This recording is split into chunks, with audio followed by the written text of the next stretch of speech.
Okay Start. Okay അപ്പോൾ എല്ലാവർക്കും good evening. അപ്പോൾ നമ്മൾ ഇന്നത്തെ ക്ലാസ്സിൽ നമ്മൾ ഡിസ്കസ് ചെയ്യാൻ പോകുന്ന ടോപ്പിക് നമ്മൾ സെൻട്രൽ നെർവസ് സിസ്റ്റത്തിനെ കുറിച്ചാണ്. കേട്ടോ, സെൻട്രൽ നെർവസ് സിസ്റ്റം. ഓക്കെ, അപ്പോൾ സെൻട്രൽ നെർവസ് സിസ്റ്റത്തിൽ നമ്മൾ ആദ്യം തന്നെ കുറച്ച് മെക്കാനിസം പഠിച്ചു കഴിഞ്ഞാൽ ഈ എൻറ്റയർ സെൻട്രൽ നെർവസ് സിസ്റ്റം ഭയങ്കര എളുപ്പമായിരിക്കും. അപ്പൊ നമുക്കിതിൽ കുറച്ച് അറിഞ്ഞിരിക്കേണ്ട മെക്കാനിസങ്ങൾ നമ്മൾ ആദ്യം തന്നെ പഠിച്ചിരിക്കും.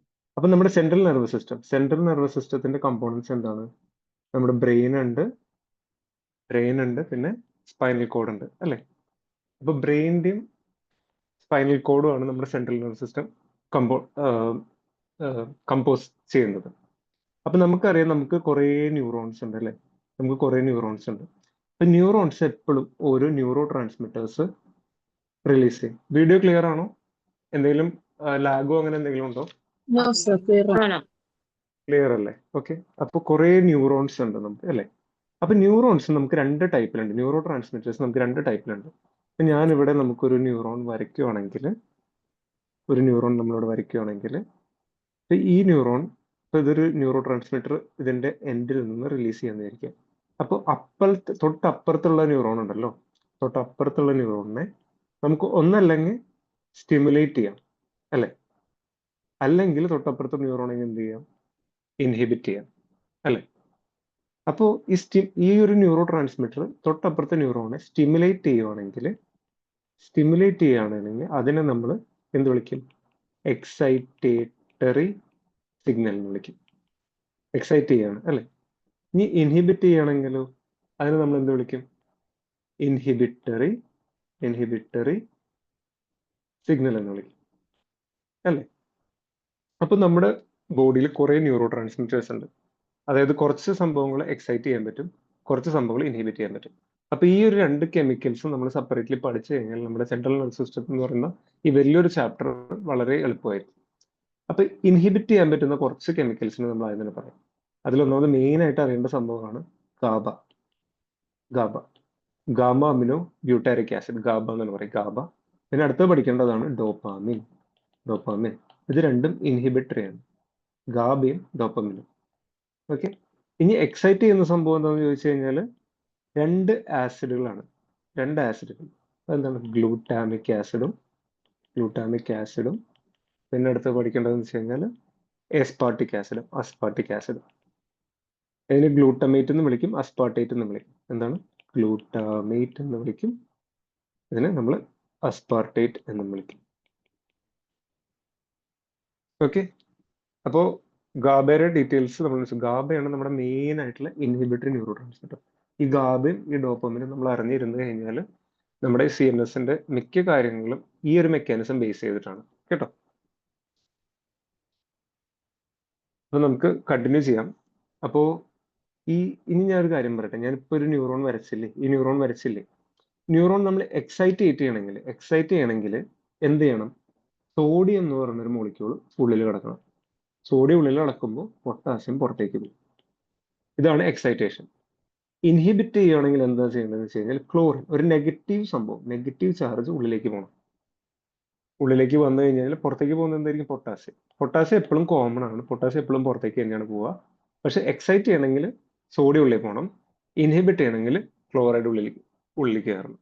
പോസിറ്റീവ് ചാർജ് ഉള്ളിൽ കയറി കഴിഞ്ഞാൽ എക്സൈറ്റ് ആവും, നെഗറ്റീവ് ചാർജ് ഉള്ളിൽ കയറി കഴിഞ്ഞാൽ അത് ഡിപ്രസ് ആവും. മനസ്സിലായോ? Yes, sir.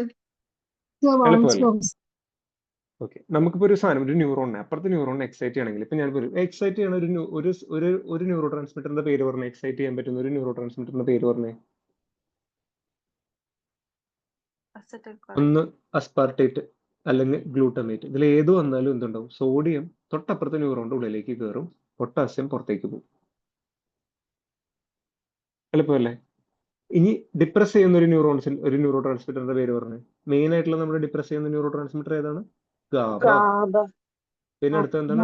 ഡോപ്പാമിൻ. ഇതിൽ ഏത് വന്നാലും എന്തുണ്ടാവും? ക്ലോറിൻ ഉള്ളിലേക്ക് കയറും, പൊട്ടാസ്യം പുറത്തേക്ക് പോകും. ക്ലിയർ ആയി? പൊട്ടാസ്യം എപ്പോഴും പുറത്തേക്ക് പോവാണ്. അപ്പൊ നമ്മൾ ഈ പൊട്ടാസ്യത്തിന്റെ കാര്യം ഇവിടെ നമ്മൾ സൈഡിൽ ഇങ്ങനെ വെച്ചിട്ടുണ്ടെങ്കിൽ പൊട്ടാസ്യം എപ്പോഴും പുറത്തേക്ക് പോവാണ്. പക്ഷെ സോഡിയം എന്തിലെ ഉള്ളിലേക്ക് കയറും, ഏതിലേക്കാണ് ഉള്ളിൽ കയറുന്നുണ്ട്? നമ്മുടെ എക്സൈറ്റേഷനിൽ സോഡിയം ഉള്ളിൽ കയറും, നമ്മുടെ ഇതിൽ ഇൻഹിബിഷൻ ആണെങ്കിൽ ക്ലോറൈഡ് ഉള്ളിലേക്ക് കയറും. ക്ലിയർ ആണോ? Yes, sir. എളുപ്പമല്ലേ? എളുപ്പമല്ലേ? അപ്പൊ നമുക്ക് ഇനി കുറച്ച് കാര്യങ്ങൾ ആലോചിക്കാം. അതെ. നമ്മൾ എക്സൈറ്റ് ചെയ്തു നോക്കാം. ഒരു മോളിക്യൂളിനെ, നമ്മുടെ ന്യൂറോണിനെ നമ്മൾ എക്സൈറ്റ് ചെയ്തു, പ്ലസ് ചെയ്തു. എക്സൈറ്റ് ചെയ്താൽ നമ്മൾ എന്താ ഉണ്ടാവുന്നത്? എക്സൈറ്റ് ചെയ്താൽ നമുക്ക് എന്തൊക്കെയാണ് ഉണ്ടാവുക? നമുക്ക് എക്സൈറ്റ്മെന്റ് വരും. വളരെ അധികം എക്സൈറ്റ് ആയ എന്താണ് പ്രശ്നം? വളരെ അധികം എക്സൈറ്റ് ചെയ്ത് കഴിഞ്ഞാൽ നമ്മുടെ ഉറക്കം പോകും, അല്ലേ? ഇൻസോംനിയ, ഉറക്കം പോകും, അല്ലേ? ഇനിയും കൂടുതൽ എക്സൈറ്റ് ആയി നമ്മുടെ സെൻട്രൽ നെർവസ് സിസ്റ്റം എക്സൈറ്റ് ചെയ്ത് കഴിഞ്ഞാൽ എന്തുണ്ടാവും? നമുക്ക് എപ്പിലെപ്സി വരും. എപ്പിലെപ്സി എന്ന് പറഞ്ഞു കഴിഞ്ഞാൽ എപ്പിലെപ്സി വരും, അല്ലേ? അപസ്മാരം വരും. കുറച്ചുകൂടി കൂടുതൽ എക്സൈറ്റ് ആയി കഴിഞ്ഞാൽ എന്തുണ്ടാവും? പേഷ്യന്റ് കോമയിൽ പോകും. ഇനിയും എക്സൈറ്റ് ചെയ്തെന്നുണ്ടാവും? ഡെത്ത് ആയിരിക്കും പേഷ്യന്റ്. അപ്പൊ എക്സൈറ്റ്മെന്റ് ഉണ്ടാവും, പിന്നെ ഉറക്കം പോവും, പിന്നെ കൈയും കാലൊക്കെ വിറയ്ക്കാൻ തുടങ്ങും. ട്രമേഴ്സ് ആയിട്ടാണ് വരിക. കൈയും കാലൊക്കെ വിറയ്ക്കാൻ തുടങ്ങും, പിന്നെ എപ്പിലെപ്സി ആവും, പിന്നെ കോമയും ഡെത്ത് ആവും, അല്ലേ? ഇനി നമ്മുടെ സെൻട്രൽ നെർവസ് സിസ്റ്റം ഇൻഹിബിറ്റ് ചെയ്ത് എന്താ ഉണ്ടാവുക? നമുക്ക് നോക്കാം. ഇൻഹിബിറ്റ് ചെയ്ത് എന്താ നോക്കാം. ഇൻഹിബിറ്റ് ചെയ്ത് നമുക്ക് എന്തായിരിക്കും? നമ്മൾ ഡ്രൗസി ആവും, അല്ലേ? നമ്മൾ കുറച്ച് ഡ്രൗസി ആവും. എന്തോ ഡ്രൗസി ആവും, ഉറക്കം വരുന്ന മാതിരി ഉണ്ടാവും. സെഡേറ്റഡ് ആവും, അല്ലേ? സെഡേറ്റഡ് ആവും. നല്ല കുറേ നേരം ഉറങ്ങിപ്പോ, സെഡേറ്റ് ചെയ്തിട്ട് ഭയങ്കര ഉറക്കമായി പോകും.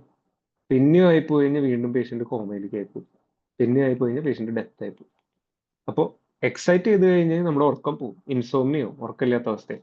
പക്ഷെ ഇൻഹിബിറ്റ് ചെയ്ത് കഴിഞ്ഞ് കഴിഞ്ഞാൽ നമ്മളെ സെഡേറ്റ് ചെയ്തിട്ട് ഹിപ്നോസിസ് ആയ മാതിരിയാണ്, ഉറക്കം വന്ന മാതിരിയാണ്, അല്ലേ? ഇത്രയും ക്ലിയർ ആണോ? രണ്ടും കൂടുതലായി കഴിഞ്ഞാൽ പേഷ്യന്റ് കോമയിലും ഡെത്തിലോ. അപ്പൊ ഈ ഒരു ഐഡിയ വെച്ചിട്ട് വേണം നമ്മൾ എക്സൈറ്റ് ചെയ്ത് എന്തുണ്ടാവും, ഇൻഹിബിറ്റ് ചെയ്ത് എന്തുണ്ടാവും നമ്മൾ പഠിക്കുന്നത്, കേട്ടോ? അപ്പൊ ഇനി നമുക്ക് നമ്മുടെ മെയിൻ ആയിട്ടുള്ള ഇടയ്ക്ക് ഡ്രഗ്സിൽ സൗണ്ട് പോകും. സൗണ്ട് ക്ലിയർ അല്ല. എനിക്ക് മാത്രമൊന്നും അറിയത്തില്ല. ഇടയ്ക്ക് ക്ലിയർ ആണ് സർ. ഇപ്പൊ ക്ലിയർ Okay. ആണ്. ഇടയ്ക്ക് ഓക്കെ. ഒന്ന് പോകുന്നുണ്ടെങ്കിൽ പറഞ്ഞോളൂ കേട്ടോ, കാരണം ഓഡിയോന് വേറെ ഇഷ്യൂ ഒന്നും കാണാനില്ല. ക്ലിയർ അല്ലെങ്കിൽ പറഞ്ഞോളൂ, കേട്ടോ? ഇപ്പൊ ക്ലിയർ ആണോ? ഇപ്പൊ ക്ലിയർ. ഓക്കെ. അപ്പൊ നമുക്ക് ഇനി അടുത്തതിലേക്ക് നമുക്കൊന്ന് ജസ്റ്റ് ഒന്ന് കുറച്ചും കൂടി നമ്മളൊന്ന് ഡെവലപ്പ് ചെയ്തെടുക്കാം. അപ്പൊ നമ്മൾ ഫസ്റ്റ് പഠിക്കാൻ പോകുന്ന ഡ്രഗ്സിന്റെ കാറ്റഗറിയാണ് എന്താണ്? ഫസ്റ്റ് പഠിക്കാൻ പോകുന്ന ഡ്രഗ്സിന്റെ കാറ്റഗറിയാണ് നമ്മൾ ഹിപ്നോട്ടിക്സ് ആൻഡ് സെഡേറ്റീവ്സ്. അപ്പൊ നമ്മൾ ഹിപ്നോട്ടിക്സ് എന്ന് പറഞ്ഞാൽ എന്താ? ഹിപ്നോട്ടിക്സ് എന്ന് പറഞ്ഞു കഴിഞ്ഞാൽ സ്ലീപ്പ് ഇൻഡ്യൂസ് ചെയ്യുന്ന ഏജൻസ് ആണ്. എന്താണ്? സ്ലീപ്പ് ഇൻഡ്യൂസ് ചെയ്യുന്ന ഏജൻസ് ആണ്. സെഡേറ്റീവ്സ് എന്ന് പറഞ്ഞു കഴിഞ്ഞാൽ നമ്മളെ കാം ഡൗൺ ചെയ്യുന്ന ഡ്രഗ്സ് ആണ്, കേട്ടോ? അപ്പൊ ഹിപ്നോട്ടിക്സ് ആൻഡ് സെഡേറ്റീവ്സ് എന്ന് പറഞ്ഞ ക്ലാസ് ഓഫ് ദ ഡ്രഗ്സ്, ഇതിന്റെ ക്ലാസിഫിക്കേഷൻ നമ്മൾ പഠിക്കണമെങ്കിൽ ആക്ച്വലി ഭയങ്കര എളുപ്പമാണ് ഇത് പഠിക്കാനായിട്ട്. അപ്പൊ നമ്മൾ ഹിപ്നോട്ടിക്സ് ആൻഡ് സെഡേറ്റീവ്സിന്റെ ക്ലാസിഫിക്കേഷൻ പഠിക്കുകയാണ്. ഇതിൽ നമുക്ക് 3 ക്ലാസ് ഓഫ് ഡ്രഗ്സ് ആണ് മെയിൻലി ഉള്ളത്. ഫസ്റ്റ് വരുന്ന ക്ലാസ്സിന് നമ്മൾ എന്താ വിളിക്കുക? Benzodiazepines. Okay, benzodiazepines. Second വരുന്ന ക്ലാസ്സിന് നമ്മൾ എന്താണ് വിളിക്കുക? ബാർബിട്രേറ്റ്സ്. സെക്കൻഡ് വരുന്ന ക്ലാസ് ഓഫ് ഡ്രഗിനെ നമ്മൾ വിളിക്കുന്നതാണ് ബാർബിട്രേറ്റ്സ്. ബാർബിട്യൂറേറ്റ്സ്. ഓക്കെ, സെക്കൻഡ് വരുന്ന ഡ്രഗ്സ് ആണ് ബാർബിട്രേറ്റ്സ്. പിന്നെ തേർഡ് വരുന്ന ഡ്രഗ്സ് ആണ് നോൺ ബെൻസോഡയാസെപ്പീൻ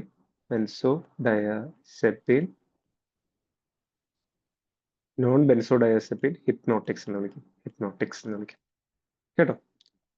അപ്പോൾ ഈ ബെൻസോഡയസിനെ നമ്മൾ ഷോർട്ട് ഫോമിൽ BSD എന്ന് ഞാൻ വെറുതെ വിളിക്കുന്നു. ബാർബിട്രേറ്റ്സിന് ചുമ്മാ BARB എന്ന് വിളിക്കുന്നു, എളുപ്പത്തിൽ എഴുതാൻ വേണ്ടിയിട്ട്. പിന്നെ നോൺ ബെൻസോഡയസെപ്പിൻ ഹിപ്നോട്ടിക്സ്. അപ്പൊ ഇതൊന്നും ആലോചിച്ച് നമ്മൾ പേടിക്കേണ്ട ആവശ്യമില്ല. ഇത് എല്ലാതും വർക്ക് ചെയ്യുന്നത് മെയിൻലി ഗാബ എന്താണ്? ബ്ലോക്ക് ചെയ്യുന്നു neurotransmission. GABA is inhibitory neurotransmitter, അല്ലെ? ഇൻഹിബിറ്ററി ന്യൂറോ ട്രാൻസ്മിറ്റർ ആണ്. ഓക്കെ, അപ്പൊ ഞാനിപ്പോ ഗാബയുടെ റിസെപ്റ്റർ ഞാനൊന്ന് വരയ്ക്കാം, കേട്ടോ? ഗാബയുടെ റിസെപ്റ്റർ ഞാനിപ്പോ ഒന്ന് വരയ്ക്കാം. ഇപ്പൊ ഗാബയുടെ റിസെപ്റ്റർ വരയ്ക്കുകയാണെങ്കിൽ ഇതാണ് ഇപ്പൊ ഒരു ഗാബയുടെ റിസെപ്റ്റർ എന്ന് വിളിക്കുക. ഗാബയുടെ റിസെപ്റ്റർ ഞാൻ വരയ്ക്കുകയാണെ. അപ്പൊ യൂഷ്വലി ഗാബ എന്ന് പറയുന്ന സാധനം, ഗാബ എന്ന് പറഞ്ഞ മോളിക്യൂൾ ഇവിടെ വന്നിട്ട് ബൈൻഡ് ചെയ്യുക, അല്ലെ? ഗാബ ഇവിടെ വന്നിട്ട് ബൈൻഡ് ചെയ്യുക. ഈ റിസെപ്റ്ററിന്റെ പേര് എന്താന്ന് ചോദിച്ചു കഴിഞ്ഞാൽ ഗാബ എ റിസപ്റ്റർ ആണ്. ഈ റിസപ്റ്ററിന്റെ പേരെന്താണ്? ഗാബ എ റിസപ്റ്റർ ആണ് കേട്ടോ. ഈ ഗാബ എ റിസപ്റ്ററിന് ഒന്ന് മെയിൻ സൈറ്റ് ഉണ്ട്, മെയിൻലി ഗാബ ഒന്ന് ബൈൻഡ് ചെയ്യുന്നത്. ഇത് കൂടാതെ ഈ റിസപ്റ്ററിന് 2 സൈറ്റും കൂടി ഉണ്ട്. ഓക്കെ, ഈ ഒരു സൈറ്റാണ് ഈ ഗാബ എ റിസപ്റ്ററിന്റെ ഒരു ഭാഗത്താണ് ബെൻസോഡയസെപിൻസ് ഒന്ന് ബൈൻഡ് ചെയ്യും, ഇതിന്റെ വേറൊരു ഭാഗത്താണ് ബാർബിട്രേറ്റ്സ് ഒന്ന് ബൈൻഡ് ചെയ്യും കേട്ടോ. അപ്പൊ ഇത് രണ്ടും വന്നിട്ട് ഈ ഗാബ ഏത് റിസപ്റ്ററിന്റെ പേരെന്താണ്? റിസപ്റ്ററിന്റെ പേരെന്ന് പറയാമോ? റിസപ്റ്ററിന്റെ പേരെന്താണ്? GABA A receptor. GABA A receptor അല്ലെ?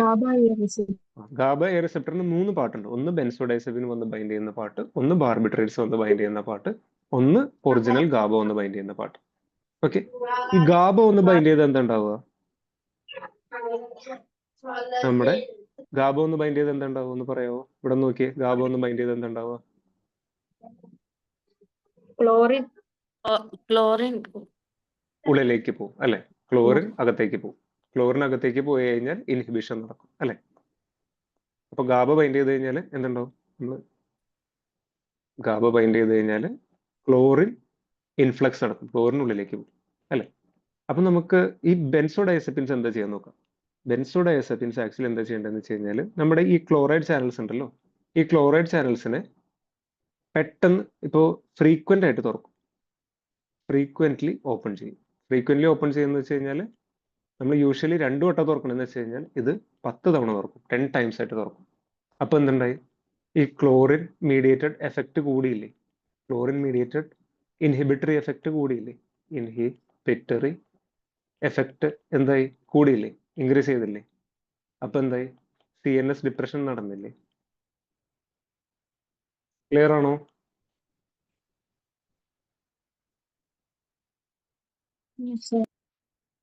അതായത് ഇപ്പൊ ഗാബ ഒന്ന് ബൈൻഡ് ചെയ്യുകയാണെങ്കിൽ 1 വട്ടം തുറക്കുള്ളൂ, അല്ലെങ്കിൽ 2 വട്ടം തുറക്കുള്ളൂ ഈ ക്ലോറൈഡ് ചാനൽസ്. പക്ഷെ ബെൻസോഡയസെപിൻ വന്ന് ബൈൻഡ് ചെയ്ത് കഴിഞ്ഞാൽ ഫ്രീക്വന്റ് ഓപ്പണിംഗ് ഉണ്ടാവും. എന്തുണ്ടോ? ഫ്രീക്വന്റ്ലി ഓപ്പൺ ചെയ്യും, ഫ്രീക്വന്റ്ലി ഓപ്പൺ ചെയ്യും. അപ്പൊ 2 വട്ടം തുറക്കുന്നതിന് പകരം 10 വട്ടം തുറക്കും. 10 വട്ടം തുറന്നുണ്ടായി ക്ലോറിന്റെ എഫക്ട്, ക്ലോറിൻ ഉള്ളിലേക്ക് പോകുന്നത് വളരെ കൂടിയില്ലേ? ക്ലോറിന്റെ ഇൻഫ്ലക്സ് എത്രത്തോളം കൂടുന്നോ എത്രത്തോളം എന്തുണ്ടാവും? ഇൻഹിബിഷണറി എഫക്ട് കൂടും. അപ്പൊ എന്തുണ്ടായി? CNS ഡിപ്രഷൻ ഉണ്ടായില്ലേ? ക്ലിയർ ആണോ? ഓക്കെ, അപ്പൊ ഇനി ബാർബിട്രേറ്റ്സ് എന്താണെന്ന് വെച്ച് കഴിഞ്ഞാൽ സെയിം സംഭവം തന്നെയാണ്. ഈ ക്ലോറിൻ ചാനൽസ് ഉണ്ടല്ലോ, ഈ ക്ലോറിൻ ചാനൽസ് 1 സെക്കൻഡിലേക്ക് തുറക്കണമെന്നൊക്കെയാ, 1 സെക്കൻഡിലേക്ക് തുറക്കണമെന്ന് വെച്ച് കഴിഞ്ഞാൽ ഈ ബാർബിട്രേറ്റ്സ് വന്ന് ബൈൻഡ് ചെയ്താൽ എന്തുണ്ടാവും? 10 സെക്കൻഡിലേക്ക് തുറക്കും. അപ്പോൾ പ്രൊലോങ്ഡ് ഓപ്പണിംഗ് എന്തുണ്ടാക്കുന്നത്? Prolonged opening of chloride channels. അപ്പൊ എന്തുണ്ടായി? വീണ്ടും എന്തുണ്ടായി? ഇൻഹിബിഷൻ, CNS ഡിപ്രഷൻ നടന്നില്ലേ? ക്ലിയർ ആണോ? അപ്പൊ ബേസിക്കലി ഇപ്പൊ നമ്മളൊന്ന് പറയുകയാണെങ്കിൽ ബെൻസോഡയസെപിൻ, BSP, ബെൻസോഡയസെപിൻ, ബാർബിട്രേറ്റ്സ്, നമ്മൾ ബാർബിട്രേറ്റ്സിനോട് കമ്പൈൻ ചെയ്യുമ്പോൾ ബാർബിട്രേറ്റ്സ് രണ്ടുപേരും എന്താ ചെയ്യുന്നത്? ഈ ഗാബയുടെ ആക്ഷൻ കൂടുതലല്ലേ ചെയ്യുന്നത്? ഗാബ മീഡിയേറ്റഡ് ക്ലോറൈഡ് ചാനൽസിനെ എന്താ ചെയ്യുന്നത്? പൊട്ടൻഷിയേറ്റ് അല്ലേ ചെയ്യുന്നത്? പൊട്ടൻഷിയേറ്റ് എന്ന് പറഞ്ഞാൽ ഇൻക്രീസ് ഇൻ ആക്ഷൻ ചെയ്യല്ലേ ചെയ്യുന്നത്? പൊട്ടൻഷിയേഷൻ അല്ലേ ചെയ്യുന്നത്? പൊട്ടൻഷിയേഷൻ അല്ലെ? ഗാബ മീഡിയേറ്റഡ് ഈ ക്ലോറൈഡ് ചാനൽസിനെ കൂടുതൽ നേരം അല്ലെങ്കിൽ കുറെ വട്ടം തുറക്കുന്നു അല്ലെ? ഗാബ മീഡിയേറ്റഡ് ആക്ഷൻ കൂടുന്നു. ഇത് കാരണം എന്തുണ്ടാവുന്നു? CNS ഡിപ്രഷൻ ഉണ്ടാവുന്നു. എളുപ്പമല്ലേ? ബെൻസോഡയസെപിൻസും ബാർബിട്രേറ്റ്സും എന്താ ചെയ്യുന്നത്?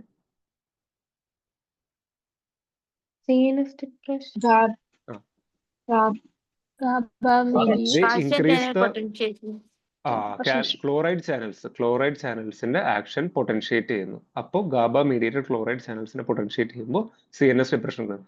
സിമിലർലി ഗാബയുടെ സെയിം ആക്ഷൻ തന്നെ ഉണ്ടാക്കുന്നത് ആ ക്ലോറൈഡ് ചാനൽസ് കുറച്ച് നേരം കൂടുതൽ തുറന്നു വെക്കുന്നു, അല്ലെങ്കിൽ ഇടയ്ക്കിടയ്ക്ക് ഭയങ്കര ഫ്രീക്വന്റ് ആയിട്ട് തുറക്കുന്നു. അപ്പൊ എന്തുണ്ടാവും? ഗാബേനെക്കാട്ടും കൂടുതലായിട്ടുള്ള CNS ഡിപ്രഷൻ നടക്കുന്നു. മനസ്സിലായോ? ക്ലിയർ ആണോ? ഓക്കെ, അപ്പൊ നമ്മൾ ഇനി ബെൻസോഡയസെപിനും ബാർബിട്രേറ്റ്സും തമ്മിലുള്ള വ്യത്യാസം നമ്മൾ കണ്ടുപിടിക്കണം. BST എന്താണ് ബെൻസോഡയസെപിൻ, ബാർബിട്രേറ്റ്സ് നമ്മൾ BRB. ഓക്കെ, ബെൻസോഡയസെപിന്റെ കുറച്ച് എക്സാമ്പിൾസ് പറയാമോ ആർക്കെങ്കിലും? എളുപ്പമല്ലേ? എന്തൊക്കെയാണ്? ഡയാസെപ്പം, ലോറാസെപ്പം, മിഡാസോളം. മിഡാസോളം, എക്സെട്ര. ബാർബിട്രേറ്റ്സിന്റെ എക്സാമ്പിൾ ഒന്ന് പറയാമോ? നമുക്ക് നോക്കാം. ഫീനോബാർബിറ്റോൺ, ഫീനോബാർബിറ്റോൺ. ഇതെന്താ ഫീനോബാർബിറ്റോൺ എന്ന് പറയുന്ന സംഭവം? നമ്മൾ ബാർബിട്രേറ്റ്സിന് ഒന്നുകൂടി ക്ലാസിഫൈ ചെയ്യണം. ഇതൊരു ലോങ് ആക്ടിംഗ് ആണ് കേട്ടോ. ലോങ് ആക്ടിംഗ് ആയിട്ടുള്ള എന്താണ്? ഫീനോബാർബിറ്റോൺ. ഇനി നമുക്ക് ഫെൻറ്റോബാർബിറ്റോൺ എന്ന് പറഞ്ഞ സംഭവം ഉണ്ട്. അത് ഷോർട്ട് ആക്ടിംഗ് ആണ്.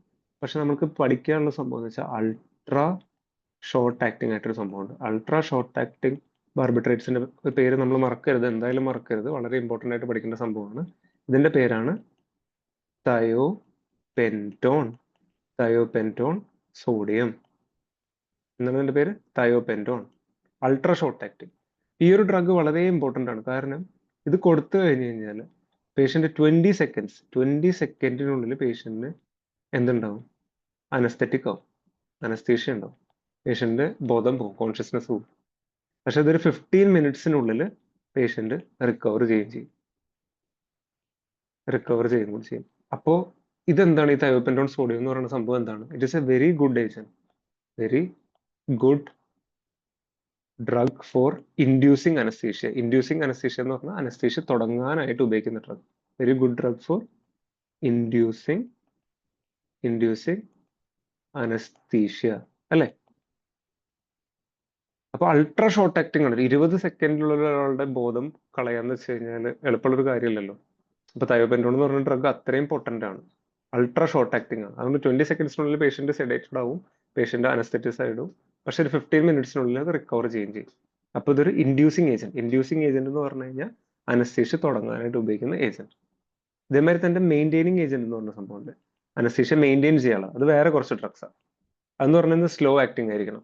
ഇത് അൾട്രാ ഷോർട്ട് ആക്ടിംഗ്, പെട്ടെന്ന് തുടങ്ങുകയും ചെയ്യും, പെട്ടെന്ന് ഇതിന്റെ ആക്ഷൻ ടെർമിനേറ്റ് ചെയ്യുകയും ചെയ്യും. മനസ്സിലായോ? ക്ലിയർ ആണോ? Yes sir. ഓക്കെ. അപ്പൊ ലോങ് ആക്ടിംഗ് ആയിട്ടുള്ള ഡ്രഗിന്റെ പേരെന്താണ്? ഫീനോബാർബിറ്റോൺ അല്ലെ? ലോങ് ആക്ടിംഗ് ആയിട്ടുള്ള ഡ്രഗിന്റെ പേരെന്താണ്? ഫീനോബാർബിറ്റോൺ. അൾട്രാ ഷോർട്ട് ആക്ടിംഗിന്റെ പേരെന്താണ്? തയോപെന്റോൺ സോഡിയം അല്ലെ? അപ്പൊ ഇനി നമുക്ക് ഈ ബാർബിട്രേറ്റ്സും ബെൻസോഡയസെപ്പിൻസും തമ്മിൽ നിന്ന് കമ്പയർ ചെയ്യാം. ഈ ബെൻസോഡയസെപ്പിൻസ്, ഈ ബാർബിട്രേറ്റ്സ് ഇതൊക്കെ നമ്മൾ യൂഷ്വലി ബെൻസോഡയസെപ്പിൻസ് കൊടുക്കുന്നത് ഉറക്കം ഇല്ലായ്മ അല്ലെങ്കിൽ ഉറക്കക്കുറവിനാണ് നമ്മൾ കൂടുതലും കൊടുക്കുന്നത്, ഈ ഡയസെപ്പം ഒക്കെ. അപ്പോൾ അതെന്താ ചെയ്യാന്ന് വെച്ച് കഴിഞ്ഞാൽ CNS ഡിപ്രഷൻ ഉണ്ടാക്കും, സെഡേഷൻ ഉണ്ടാക്കും, പേഷ്യന്റ് ഉറങ്ങും അല്ലെ? അങ്ങനെയാണ് മെയിനായിട്ട് സംഭവം നടക്കുന്നത്. പക്ഷേ ഈ ബെൻസോഡയസെപ്പിൻ എന്ന് പറയുന്ന സാധനം കുറച്ചും കൂടി സേഫ് ആണ്. ബാർബിട്രേറ്റ്സ് എന്ന് പറഞ്ഞ സംഭവം അത്രയും സേഫ് അല്ല. ഈ ഉറക്ക ഗുളികയിലൊക്കെ ഒരു പ്രശ്നം എന്ന് വെച്ച് കഴിഞ്ഞാൽ അഡിക്ഷൻ ഉണ്ടാവാൻ ചാൻസ് കൂടുതലാണ്. അപ്പൊ ഈ ബെൻസോഡയസെപ്പിൻ എന്ന് പറഞ്ഞ ഒരു ക്ലാസ് ഓഫ് ഡ്രഗ് കൂടുതൽ അഡിക്ഷൻ കുറവാണ്, ബാർബിട്രേറ്റ്സിന് അഡിക്ഷൻ കൂടുതലാണ്. ഇനി ബെൻസോഡയസെപ്പിൻസ് നമ്മൾ പെട്ടെന്ന് നിർത്തി കഴിഞ്ഞു കഴിഞ്ഞാൽ, ഏത് ഡ്രഗും പെട്ടെന്ന് നിർത്താൻ പാടില്ല. സ്ലോയിൽ നിർത്തി കഴിഞ്ഞാലും പേഷ്യന്റ് ഡിപ്പെൻഡന്റ് ആവില്ല. പക്ഷെ ബാർബിട്രേറ്റ്സ് നമ്മൾ സ്ലോയിൽ നിർത്താൻ നോക്കിയാലും പേഷ്യന്റിന് പിന്നെ ആ ഒരു ടാബ്ലറ്റ് ഇല്ലാണ്ട് പറ്റാത്തൊരവസ്ഥയാണ്. അപ്പൊ ഞാൻ ഒന്നും കൂടി ഇത് പറയാം, ഇത് കുറച്ചും കൂടി എളുപ്പമാക്കാനായിട്ട്. ബെൻസോഡയസെപ്പിൻസ് എന്ന് പറഞ്ഞു കഴിഞ്ഞാൽ രണ്ട് ഏജൻസും എന്താണ്? സ്ലീപ്പ് ഇൻഡ്യൂസ് ചെയ്യുക. അപ്പൊ രണ്ടും എന്തിനു കൊടുക്കാൻ പറ്റും? ഇൻസോംനിയ ട്രീറ്റ്മെന്റിന് കൊടുക്കാം അല്ലെ? രണ്ടും ഇൻസോംനിയയുടെ ട്രീറ്റ്മെന്റിന് കൊടുക്കാം. പക്ഷേ ഈ ബെൻസോഡയസെപ്പിൻസ് എന്താണ്? ലെസ് അഡിക്ഷൻ പൊട്ടൻഷ്യലാണ് അല്ലെ?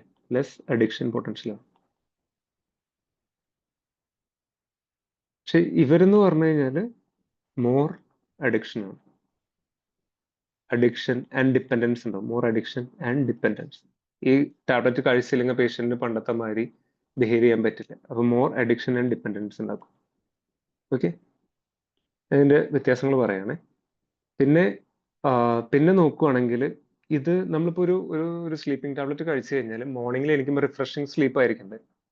അത് കഴിച്ചതിന് ശേഷം ഹാങ് ഓവർ ഒന്നും വരാൻ പാടില്ലല്ലോ. അപ്പോൾ ഇവിടെ എന്താ സംഭവം എന്ന് വെച്ച് കഴിഞ്ഞാൽ ലെസ് ഹാങ് ഓവർ മരത്തെ അങ്ങനത്തെ ബുദ്ധിമുട്ടുകളൊക്കെ കുറവായിരിക്കും. പക്ഷേ ഈ ബാർബിട്രേറ്റ്സ് കഴിക്കുമ്പോൾ എന്താ പ്രശ്നം എന്ന് വെച്ച് കഴിഞ്ഞാൽ കുറച്ചൊക്കെ ഹാങ് ഓവർ ഉണ്ടാവും പേഷ്യന്റ്. ക്ലിയർ ആവുന്നുണ്ടോ? ഒരു ഹാങ് ഓവർ വരെ പേഷ്യന്റ് വീണ്ടും ഡ്രൗസി ആയിരിക്കും, മോർണിംഗിൽ എണീറ്റ് കഴിഞ്ഞാലും വീണ്ടും ഉറക്കം വരും. അങ്ങനത്തെ കുറച്ച് ബുദ്ധിമുട്ടുകളുണ്ട്. ക്ലിയർ ആണോ? പിന്നെ ഈ നമ്മുടെ ഈ ബെൻസോഡയസെപ്പിന് വൈഡ് മാർജിൻ ഓഫ് സേഫ്റ്റിയാണ്.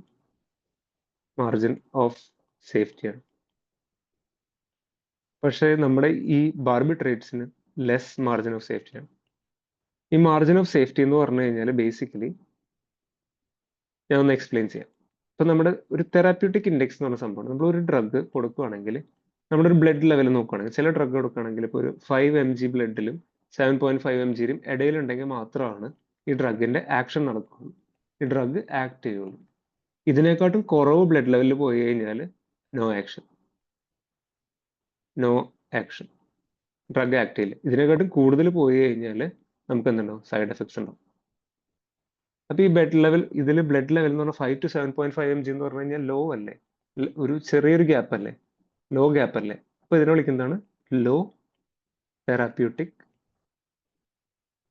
ഇൻഡെക്സ്. അതായത് കുറച്ച് ഡോസ് കൂടി കഴിഞ്ഞു കഴിഞ്ഞാൽ, അല്ലെങ്കിൽ പേഷ്യന്റ് കുറച്ച് വേറെ എന്തെങ്കിലും ലിവറിന് എന്തെങ്കിലും പ്രശ്നം, കുറച്ച് ഡോസ് കൂടി കഴിഞ്ഞാൽ പേഷ്യന്റ് സൈഡ് എഫക്റ്റ് വരും. പക്ഷെ കുറച്ച് ഡോസ് കുറഞ്ഞു കഴിഞ്ഞു കഴിഞ്ഞാൽ പേഷ്യന്റിന് ഒട്ടും ആക്ഷൻ ഉണ്ടാവില്ല. അപ്പൊ അങ്ങനത്തെ ഒരു ഡ്രഗാണ്, ലോ തെറാപ്യൂട്ടിക് ഇൻഡെക്സ് ഉള്ള ഒരു ഡ്രഗാണ് ബാർബിട്രേറ്റ്സ്. ക്ലിയർ ആണ്? പക്ഷെ നമ്മൾ ബെൻസോഡയസെപ്പിന്റെ വരയ്ക്കുകയാണെങ്കിൽ വലുതായിരിക്കും, ഇത്രയും ഭാഗത്ത് ആക്ഷൻ നടക്കും.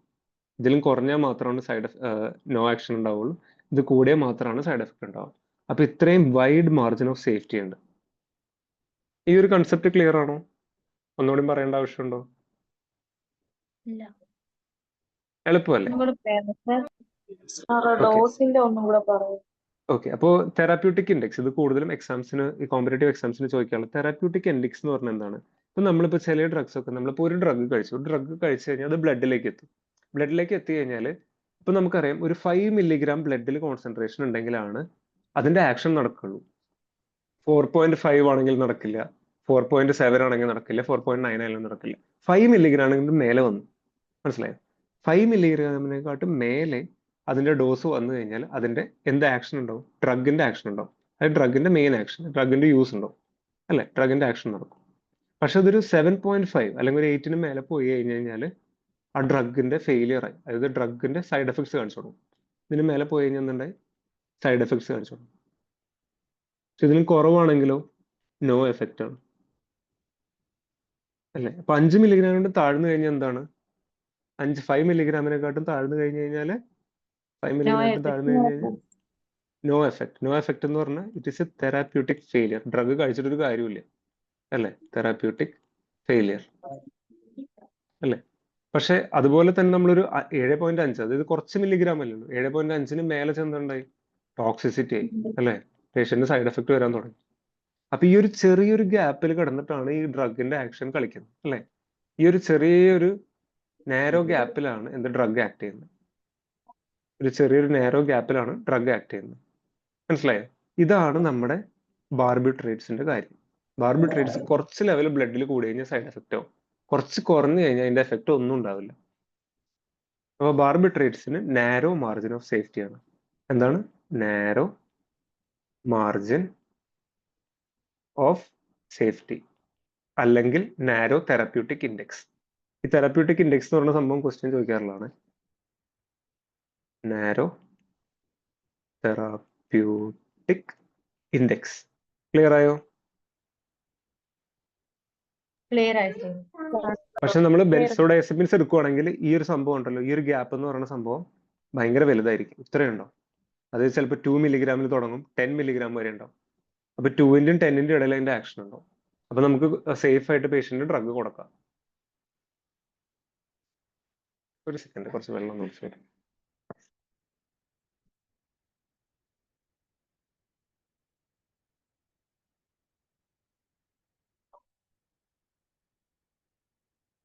ഓക്കെ, ഇത്രയും മനസ്സിലായോ?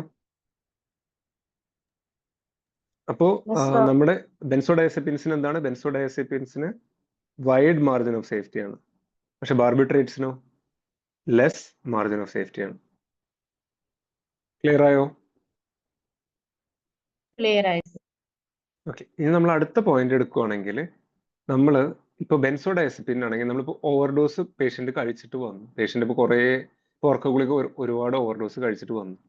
പക്ഷെ അത് ട്രീറ്റ് ചെയ്യാനായിട്ട് നമുക്കൊരു ആന്റിഡോട്ട് എന്ന് പറഞ്ഞ ഒരു സംഭവം കൂടുതലായി കഴിച്ചിട്ടുണ്ടെങ്കിൽ അതിന്റെ അഗെയിൻസ്റ്റ് ആയിട്ട് ആക്ട് ചെയ്യാൻ പറ്റുന്ന സാധനം ഒരു ആന്റിഡോട്ട്. ഇപ്പൊ എല്ലാ പോയിസണിനും ആന്റിഡോട്ട് ഉണ്ടല്ലോ. അതേമാതിരി ബെൻസോഡയസെപ്പിൻസ് കൂടുതൽ കഴിച്ചു കഴിഞ്ഞാൽ ബെൻസോഡയസെപ്പിന് ഒരു ആന്റിഡോട്ട് ഉണ്ട്. ആന്റിഡോട്ട് എന്ന് പറഞ്ഞാൽ ബെൻസോഡയസിന്റെ ഓപ്പോസിറ്റ് ആക്ട് ചെയ്യും. അതായത് ബെൻസോഡയസിനെ ആക്ട് ചെയ്യാൻ സമ്മതിക്കൂല. അപ്പൊ ഈ ആന്റിഡോട്ടിന്റെ പേര് എന്താന്ന് വെച്ച് കഴിഞ്ഞാൽ ഇത് എൻട്രൻസ് എക്സാമിന് ചോദിക്കാറുള്ളതാണ്. ഫ്ലൂമാസെനിൽ. എന്താണ് ഇതിന്റെ പേര്? ഫ്ലൂമാസെനിൽ. പക്ഷെ നമ്മുടെ ബാർബിട്രേറ്റ്സിന് ഇങ്ങനെ എന്തെങ്കിലും ആന്റിഡോട്ട് ഉണ്ടോ ചോദിക്കുകയാണെങ്കിൽ ബാർബിട്രേറ്റ്സ് ഹാസ് നോ ആന്റിഡോട്ട്. ഒരു ആന്റിഡോട്ടും ബാർബിട്രേറ്റ്സിന് ഇതുവരെയായിട്ടും കണ്ടുപിടിച്ചിട്ടില്ല. അപ്പൊ ബാർബിട്രേറ്റ്സ് ഒരാൾ കുറെ കൂടുതൽ കഴിച്ചിട്ട് വന്നു, നമുക്ക് ട്രീറ്റ് ചെയ്യണമെങ്കിൽ ഒരു ആന്റിഡോട്ട് ഇല്ല, വേറെ രീതിയിലാണ് ട്രീറ്റ് ചെയ്യുക. മനസ്സിലായി? ബാർബിട്രേറ്റ് എന്ന് പറഞ്ഞാൽ ബാർബിട്രിക് ആസിഡ് ആണ്. അപ്പൊ ആസിഡ് നമ്മൾ കൂടുതൽ കഴിച്ചിട്ട് വന്നിട്ടുണ്ടെങ്കിൽ നമ്മൾ സോഡിയം ബൈകാർബണേറ്റ് കൊടുക്കും, എന്നിട്ട് ഇത് യൂറിനും കൂടെ എക്സ്ക്രീറ്റ് ചെയ്യും. പക്ഷെ ബെൻസോഡയസെപ്പിന് അങ്ങനെയല്ല. ബെൻസോഡയസെപ്പിൻ കഴിച്ചു വന്നു കഴിഞ്ഞാൽ നമുക്ക് കറക്റ്റ് ആയിട്ടൊരു ആന്റിഡോട്ട് ഉണ്ട്. ആന്റിഡോട്ടിന്റെ പേരെന്താണ്? ഫ്ലൂമാസെനിൽ. അല്ലേ? ക്ലിയർ ആണോ? ഓക്കെ. അപ്പൊ ഇതിൽ ഏത് ഡ്രഗ് ആണ് നല്ലത്? നമുക്ക് ഒരു സ്ലീപ്പിംഗ് ടാബ്ലറ്റ് ആയിട്ട് ഉപയോഗിക്കണമെങ്കിൽ ബെൻസോഡയസെപ്പിൻസ് ആണോ നല്ലത്, ബാർബിട്രേറ്റ്സ് ആണോ നല്ലത്? അല്ല, ബെൻസോഡയസെപ്പിൻസ് ആണ് നല്ലത്. അതുകൊണ്ട് ഇപ്പൊ കൂടുതലും ബെൻസോഡയസെപ്പിൻസ് ആണ് യൂസ് ചെയ്യാറുള്ളത്. കേട്ടോ? ബാർബിട്രേറ്റ്സിന്റെ ആക്ഷൻ ഞാൻ പറഞ്ഞുതരാം, യൂസസ് എന്താണെന്ന് നമുക്ക് പറയാം. ഇനി നമുക്ക് ബെൻസോഡയസെപ്പിന്റെയും ബാർബിട്രേറ്റ്സിന്റെയും യൂസസ് പഠിക്കാം. നമുക്ക് സൈഡ് എഫക്ട്സ് ഇപ്പോൾ ഓൾറെഡി മനസ്സിലായി, ഇനി യൂസസ് പഠിക്കാം. അപ്പൊ ബെൻസോഡയസെപ്പിൻസ് മെയിൻലി എന്തിനാണ് നമ്മൾ യൂസ് ചെയ്യുന്നത്? നമ്മളോട് സൂം ചെയ്ത് നോക്കി കഴിഞ്ഞാൽ ബെൻസോഡയസെപ്പിൻസ് മെയിൻലി യൂസ് ചെയ്യുന്നത് ഒന്ന് സ്ലീപ്പ് ഇൻഡ്യൂസിങ് ചെയ്യുന്ന ഡ്രഗ്സിനെ നമ്മൾ എന്താ വിളിക്കുക? ഹിപ്നോട്ടിക്സ് ആയിട്ടാണ് യൂസ് ചെയ്യുക. എന്തിനാണ്? Sleep inducing four the treatment of insomnia, അല്ലെ? ഹിപ്നോട്ടിക്സ് ആയിട്ട് യൂസ് ചെയ്യും. രണ്ടാമെന്ന് പറഞ്ഞു കഴിഞ്ഞാൽ ഈ ബെൻസോഡയസെപ്പിൻ കഴിച്ചു കഴിഞ്ഞാൽ നമ്മുടെ ആങ്സൈറ്റി ഒക്കെ കുറയും. കാരണം ഇതൊരു സെഡേറ്റ് ചെയ്യുന്ന ഡ്രഗ് അല്ലേ, ആങ്സൈറ്റി കുറയും. It is also used as an anxiolytic, anxiety കുറയ്ക്കാനായിട്ട്. ഈ ആങ്സിയോലൈറ്റിക് എവിടെ നമ്മൾ കൂടുതൽ യൂസ് ചെയ്യുക? ഈ അനസ്തേഷ്യക്ക് മുന്നേ നമ്മൾ കുറച്ച് മെഡിക്കേഷൻസ് കൊടുക്കില്ലേ, പ്രീ അനസ്തെറ്റിക് മെഡിക്കേഷൻ. പേഷ്യന്റ് നാളെ സർജറിയാണ്, അപ്പൊ പേഷ്യന്റ് ഭയങ്കര പേടിയായിരിക്കില്ലേ, അയ്യോ നാളെ സർജറി ആണല്ലോ, ഞാൻ എന്താ ചെയ്യാന്നൊക്കെ ആലോചിച്ചിട്ട് ഭയങ്കര ടെൻഷൻ ആയിരിക്കും. അപ്പോൾ അനസ്തേഷ്യ കൊടുക്കുന്നതിന് മുന്നേ ആങ്സൈറ്റി കുറയ്ക്കാനായിട്ട് പ്രീ അനസ്തെറ്റിക് മെഡിക്കേഷൻ ആയിട്ടും നമ്മളിത് കൊടുക്കാറുണ്ട്, അല്ലേ? പ്രീ അനസ്തെറ്റിക് മെഡിക്കേഷൻ ആയിട്ട് ഇത് കൊടുക്കാം. ഓക്കെ. അപ്പോൾ ഉറക്കം വരാനായിട്ട് കൊടുക്കാം, ആങ്സൈറ്റി കുറയ്ക്കാനായിട്ട് കൊടുക്കാം. പിന്നെ നമ്മൾ എപ്പോഴും ക്ലിനിക്കിലൊക്കെ കാണാറുള്ളത്, ഇപ്പോൾ ഒരു കുട്ടി എപ്പിലെപ്സിക് ആയിട്ട് വരികയാണെങ്കിൽ നമ്മൾ മിഡോസോളം നേസൽ സ്പ്രേ അല്ലെങ്കിൽ മിഡോസോളം കൊടുക്കുന്നത് കണ്ടിട്ടില്ലേ? അല്ലെങ്കിൽ ലോറസെപ്പോ ആയാലും എന്തിനു കൊടുക്കാറുണ്ട്? സീഷേഴ്സിന് കൊടുക്കാറുണ്ട്. ഫോർ ദ ട്രീറ്റ്മെന്റ് ഓഫ് സീഷേഴ്സിന് യൂസ് ചെയ്യും, അല്ലേ? സീഷർ ട്രീറ്റ് ചെയ്യാനായിട്ട് നമ്മൾ ലോറാസെപ്പം കൊടുക്കുന്ന കാണാറുണ്ട്. നാലാമെന്ന് വെച്ച് കഴിഞ്ഞാൽ ആൽക്കഹോൾ വിഡ്രോവൽ ആയിട്ടൊരു പേഷ്യന്റ് വരുവാണെങ്കിൽ പേഷ്യന്റ് ഭയങ്കര ട്രെമേഴ്സും കൈവിറയ്ക്കലും പേഷ്യന്റ് ഭയങ്കര എക്സൈറ്റഡ് ആവുക, ആൾക്കാർ അടിക്കാൻ പോവുക, അങ്ങനെ കുറേ ബുദ്ധിമുട്ടുകൾ ഉണ്ടാവില്ലേ? അതിന് ട്രീറ്റ്മെന്റ് നമ്മൾ കൊടുക്കുന്നത് എന്താണ്? ലോറാസെപ്പാണ് കൊടുക്കുന്നത്, അല്ലേ? ലോറാസെപ്പാണ് കൊടുക്കാറില്ല. അപ്പോൾ ആൽക്കഹോൾ വിഡ്രോവലിലും യൂസ് ചെയ്യാൻ പറ്റും. പിന്നെ ഈ ഡയാസെപ്പ് ഒക്കെ സ്ലീപ്പ് ഇൻഡ്യൂസ് ചെയ്യുന്നതുകൊണ്ട് it can be used as an anaesthetic agent also. അനസ്തീഷ്യയുടെ ഇടയിൽ സ്ലീപ്പ് ഇൻഡ്യൂസ് ചെയ്യാനായിട്ട് അനസ്തെറ്റിക് ഏജന്റ് ആയിട്ട് യൂസ് ചെയ്യാം. അപ്പൊ എനിക്കൊന്ന് ബെൻസോഡയസെപ്പിൻസിന്റെ യൂസസ് ഒന്ന് പറഞ്ഞുതരാമോ?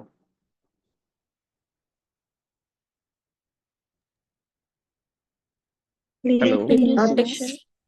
Anxiolytics and seizures, alcohol withdrawal, treatment for anesthetic agent. seizures, alcohol withdrawal, anesthetic agents.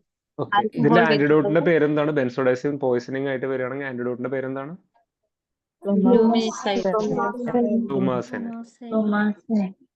ഫ്ലൂമാസെനിൽ. Okay. അപ്പൊ പിന്നെ ഇനി ഒരു ക്വസ്റ്റ്യൻ കൂടി ചിലപ്പോൾ എൻട്രൻസിന് ക്വസ്റ്റ്യൻ ചോദിക്കുകയാണ്. ഈ ബെൻസോഡയസെപ്പിന്റെ ഇൻവേഴ്സ് അഗോണിസ്റ്റ് എന്ന് പറഞ്ഞു കഴിഞ്ഞാൽ ബെൻസോഡയസെപ്പിൻ എന്താണ്? ഗാബയിൽ അഗോണിസ്റ്റ് ആണ്. ഇൻവേഴ്സ് അഗോണിസ്റ്റ് എന്ന് പറഞ്ഞാൽ ബെൻസോഡയസെപ്പിന്റെ ഓപ്പോസിറ്റ് ആക്ഷൻ കാണിക്കുന്നത്. അതായത് ഈ ഇൻവേഴ്സ് അഗോണിസ്റ്റ് എന്ന് പറഞ്ഞ സാധനം കൊടുത്തു കഴിഞ്ഞാൽ പേഷ്യന്റ് ട്രെമർ, പേഷ്യന്റ് ആങ്സൈറ്റി കൂടുക, പേഷ്യന്റ് എപ്പിലെപ്സി വരിക, അങ്ങനെ കുറെ പ്രശ്നം. ഇത് ഇൻവേഴ്സ് അഗോണിസ്റ്റ് എന്ന് പറഞ്ഞൊരു ഡ്രഗ് ഉണ്ട്, അതിന്റെ പേരാണ് ബീറ്റ കാർബോളിൻ. ചില എക്സാമിന് ചോദിക്കാറുണ്ട് ബീറ്റ കാർബോളിൻ. നമ്മൾ ക്ലിനിക്കിൽ പ്രത്യേകിച്ച് യൂസ് ഒന്നുമില്ല, പക്ഷെ എന്നാലും ചില എക്സാംസിന് ചോദിക്കാറുള്ളതുകൊണ്ട് പറയണമെന്നേ ഉള്ളൂ. ബെൻസോഡയസെപ്പിന്റെ ഓപ്പോസിറ്റ് ആക്ഷൻ കാണിക്കുന്ന ഒരു ഡ്രഗിന്റെ പേരെന്താണ്? ബീറ്റ കാർബോളിൻ. ക്ലിയർ ആണോ? Yes, sir. ഓക്കെ. ഇനി നമുക്ക് എന്താണ് ബാർബിട്രേറ്റ്സിന്റെ നമുക്ക് യൂസസ് നോക്കാം. എന്താണ് ബാർബിട്രേറ്റ്സിന്റെ യൂസസ് നോക്കാം. അപ്പൊ ബാർബിട്രേറ്റ്സ് മെയിൻലി എന്തിനാണ് യൂസ് ചെയ്യുക? ബാർബിട്രേറ്റ്സ് നമ്മളിപ്പോൾ ഒരു ബാർബിട്രേറ്റ് പഠിച്ചില്ലേ, തയോപെൻറ്റോൺ സോഡിയം. തയോപെൻറ്റോൺ സോഡിയം എന്തായിട്ടാണ് യൂസ് ചെയ്യുന്നത്? Anesthetic agent. It is an inducing agent. അനസ്തീഷ്യയിൽ ഇൻഡ്യൂസിങ് ഏജന്റ് ആയിട്ടാണ് യൂസ് ചെയ്യുന്നത് അല്ലെ? കാരണം ഭയങ്കര ഫാസ്റ്റ് ഓൺസെറ്റ് ഓഫ് ആക്ഷൻ ആണ്, ഷോർട്ട് ആക്ഷൻ ആണ്. 10 to 15 മിനിറ്റ്സിനുള്ളിൽ പേഷ്യന്റ് റിക്കവർ ചെയ്യും. പിടികിട്ടിയോ? അപ്പൊ മെയിൻലി നമ്മുടെ ഈ തയോപെൻറ്റോൺ സോഡിയം, ഫീനോബാർബിറ്റോൺ, ഇതൊക്കെ മെയിൻലി യൂസ് ചെയ്യുന്നത് സീഷർ കൺട്രോളിനാണ്, സീഷറിന്റെ ട്രീറ്റ്മെന്റിനാണ് അല്ലെ? സീഷറിന്റെ ട്രീറ്റ്മെന്റിനാണ് യൂസ് ചെയ്യുന്നത്. Can be used as an inducing agent for anesthesia. Okay. ഒരു ഹിപ്നോട്ടിക് ആയിട്ടും യൂസ് ചെയ്യാം, പക്ഷെ റെയർലി യൂസ്ഡ് ആണ് കേട്ടോ. ഹിപ്നോട്ടിക്സ് ആയിട്ട് യൂസ് ചെയ്യാം, പക്ഷെ റെയർലി ആണ് ഇപ്പൊ യൂസ് ചെയ്യുന്നത്, ബിക്കോസ് ഈ ടോക്സിസിറ്റി ഒക്കെ ഉള്ളതുകൊണ്ട്. ഇത്രയും മനസ്സിലായോ? രണ്ടും മെക്കാനിസം ഓഫ് ആക്ഷൻ മനസ്സിലാവണം, ആന്റിഡോട്ടിന്റെ കാര്യം മനസ്സിലാവണം, യൂസസ് മനസ്സിലാവണം, ഏതാണ് കൂടുതൽ പ്രിഫർ ചെയ്തത് മനസ്സിലാവണം. ക്ലിയർ ആണോ? Yes, sir. ഓക്കെ. ഇനി നമുക്ക് അടുത്ത ടോപ്പിക്കിലേക്ക് പോകും. ടോപ്പിക്ക് കഴിഞ്ഞിട്ടില്ല. ഇപ്പൊ നമ്മൾ പഠിച്ചത് എന്തൊക്കെയാണ്? ഞാനിപ്പോ 3 ക്ലാസ് അല്ലേ ഞാൻ പറഞ്ഞിട്ടുണ്ടായിരുന്നേ. 1 ബെൻസോഡയസെപ്പീൻസ്, 2 ബാർബിട്രേറ്റ്സ്, മൂന്നാമത്തെ എന്തായിരുന്നു? Non benzodiazine hypnotics. Non benzodiazepine hypnotics, ഇതിന്റെ പേരൊന്നും കേട്ടിട്ട് പേടിക്കേണ്ട ആവശ്യമില്ല. ഇത് എന്താ സംഭവം എന്ന് വെച്ച് കഴിഞ്ഞാൽ, ബെൻസോഡയസെപ്പിന്റെ ഷേപ്പ് അല്ല, വേറൊരു ഷേപ്പാണ്. പക്ഷെ ഇത് എവിടെ പോയിട്ടാണ് ബൈൻഡ് ചെയ്യുന്നത്? ഇതും ഈ ബെൻസോഡയസെപ്പിന്റെ റിസപ്റ്ററിൽ പോയിട്ടാണ് ബൈൻഡ് ചെയ്യുന്നത്. ബെൻസോഡയസെപ്പിന്റെ റിസപ്റ്ററിൽ പോയി ബൈൻഡ് ചെയ്ത് എന്തുണ്ടാവും? ഗാബ മീഡിയേറ്റഡ് ക്ലോറൈഡ് ചാനലിന്റെ ഇൻഫ്ലക്സ് കൂട്ടും. സെയിം സംഭവം തന്നെ. അതുകൊണ്ട് എന്തുണ്ടാവും? CNS ഡിപ്രഷൻ ഉണ്ടാവും. സെയിം ആക്ഷൻ തന്നെ, ഒരു വ്യത്യാസവും ഇല്ല. സെയിം ബെൻസോഡയസെപ്പിന്റെ അതേ ആക്ഷൻ തന്നെ. പക്ഷെ ഇത് ബെൻസോഡയസെപ്പിന്റെ ഷേപ്പ് അല്ല. ഇത് കാരണം എന്താ പറയാ, നമുക്ക് ഒട്ടും അഡിക്ഷൻ പൊട്ടൻഷ്യൽ ഇല്ല. ബെൻസോഡയസെപ്പിന് കുറച്ച് പൊട്ടൻഷ്യൽ ഉണ്ട്, പക്ഷെ ഒട്ടുമില്ല. ഇത് ഈ നോൺ ബെൻസോഡയസെൻ ഹിപ്നോട്ടിക്സ് എന്ന് പറയുമ്പോൾ ഒട്ടും അഡിക്ഷൻ പൊട്ടൻഷ്യൽ ഇല്ല. അതുകൊണ്ട് ഇപ്പൊ പുതിയത് കണ്ടുപിടിച്ച കുറച്ച് ഡ്രഗ്സ് ആണത്. അതിന്റെ എക്സാമ്പിൾ നോക്കിയാൽ സോൾപിഡം, സോപ്പിക്ലോൺ എന്നൊക്കെ പറഞ്ഞ കുറച്ച് മെഡിസിൻസ് ആണ് കേട്ടോ. ഇതിന്റെ ആന്റിഡോട്ട് എന്തായിരിക്കും ഒന്ന് പറയാമോ? ഇതിന്റെ ആന്റിഡോട്ട് എന്തായിരിക്കും? ഒന്ന് ആലോചിച്ച് നോക്കിയാൽ ഇതിന്റെ ആന്റിഡോട്ട് എന്തായിരിക്കും?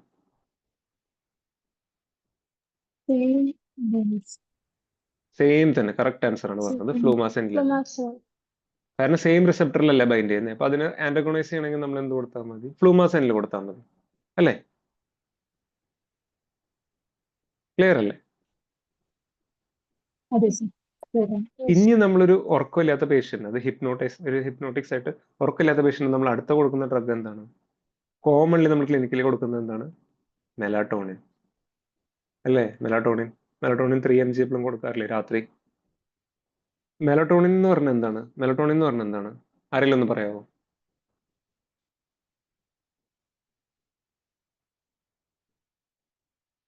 ഒന്ന് പറയാമോ ആർക്കെങ്കിലും? എക്സാക്ട്ലി, കറക്റ്റ് ആണ്. നമ്മുടെ പിനിയൽ ഗ്ലാൻഡ് സെക്രേറ്റ് ചെയ്യുന്ന, നമ്മുടെ ബ്രെയിനിൽ പിനിയൽ ഗ്ലാൻഡ് സെക്രേറ്റ് ചെയ്യുന്ന ഒരു ഹോർമോണാണ്. ഈ ഹോർമോൺ എന്താണ്? ഇതിന്റെ ഫംഗ്ഷൻ എന്താണ്? ഈ ഹോർമോണിന്റെ ഫംഗ്ഷൻ എന്താണെന്ന് വെച്ച് കഴിഞ്ഞാൽ, ഇതാണ് നമ്മുടെ സിർക്കാഡിയൻ റിതം. സിർക്കാഡിയൻ റിതം എന്ന് പറഞ്ഞു കഴിഞ്ഞാൽ നമ്മുടെ ഡേ നൈറ്റ് സൈക്കിൾ, ഡേയും നൈറ്റിന്റെ സൈക്കിളിനെ തിരിച്ചറിയാം. അതായത് ലൈറ്റും ഡാർക്ക്നെസ്സിനെയും തിരിച്ചറിയാം. കിടമ്പ് രാത്രി ആയിട്ടുണ്ടെങ്കിൽ ഈ ഹോർമോൺ സെക്രേറ്റ് ആകും. എന്താണ്? ലൈറ്റ് അടഞ്ഞു തുടങ്ങി രാത്രി ആയി എന്ന് അറിയിക്കാനായിട്ട്. അപ്പൊ ഈ ഡാർക്ക്നെസ് വന്നു കഴിഞ്ഞാൽ എന്താണ്? നമുക്ക് സ്ലീപ്പ് ഇൻഡ്യൂസ് ആവും. അപ്പൊ ചില ആൾക്കാർക്ക്, ഇപ്പൊ ജെറ്റിലൊക്കെ ട്രാവൽ ചെയ്യുന്ന ആൾക്കാർ, ഷിഫ്റ്റ് വർക്കേഴ്സ്, ഇവർക്ക് ചിലപ്പോൾ നൈറ്റ് ഡ്യൂട്ടി ആയിരിക്കും. അങ്ങനെയൊക്കെ വർക്ക് ചെയ്യുന്ന ആൾക്കാർക്ക് എന്താവും? ഈ മെലറ്റോണിൻ സെക്രേഷൻ ഒന്ന് മാറിക്കിടക്കും. അപ്പൊ നമ്മൾ എന്ത് ചെയ്യണം? മെലറ്റോണിൻ സപ്ലിമെന്റ് ചെയ്യണം. രാത്രി ആകുമ്പോൾ ഒരു 7 മണിയൊക്കെ ആകുമ്പോൾ മെലറ്റോണിൻ കൊടുക്കണം. അപ്പൊ എന്തുണ്ടാവും? പേഷ്യന്റ് ഉറങ്ങും കേട്ടോ. അപ്പൊ ഈ മെലറ്റോണിന് ആക്ച്വലി 2 റിസപ്റ്റേഴ്സ് ഉണ്ട്. എന്താണ്? മെലറ്റോണിന് 2 റിസപ്റ്റേഴ്സ് ഉണ്ട്. ഒന്ന് മെലറ്റോണിൻ 1ഉം രണ്ടാമത് മെലറ്റോണിൻ 2. ഇപ്പൊ മെലറ്റോണിൻ കൊടുത്തിട്ടും കുറവില്ലാത്ത പേഷ്യൻസിന് നമ്മൾ എന്ത് ചെയ്യും? കുറച്ച് ഡ്രഗ്സ് ഉണ്ട്. എന്താണ്? റാമൽറ്റിയോൺ എന്നൊക്കെ പറഞ്ഞിട്ട് അത്രയും ഡീറ്റെയിൽ പഠിക്കേണ്ട ആവശ്യമില്ല. ഇത് എന്ത് ചെയ്യും? ഈ MT1 റിസപ്റ്ററിനെ സ്റ്റിമുലേറ്റ് ചെയ്യും. മെലറ്റോണിൻ അല്ല, മെലറ്റോണിന്റെ അതേ രൂപത്തിലുള്ള വേറൊരു ഡ്രഗ്. അത് MT1നെ MT2നെ സ്റ്റിമുലേറ്റ് ചെയ്തിട്ട് പേഷ്യന്റിന് സ്ലീപ്പ് ഇൻഡ്യൂസ് ചെയ്യും. ക്ലിയർ ആണോ?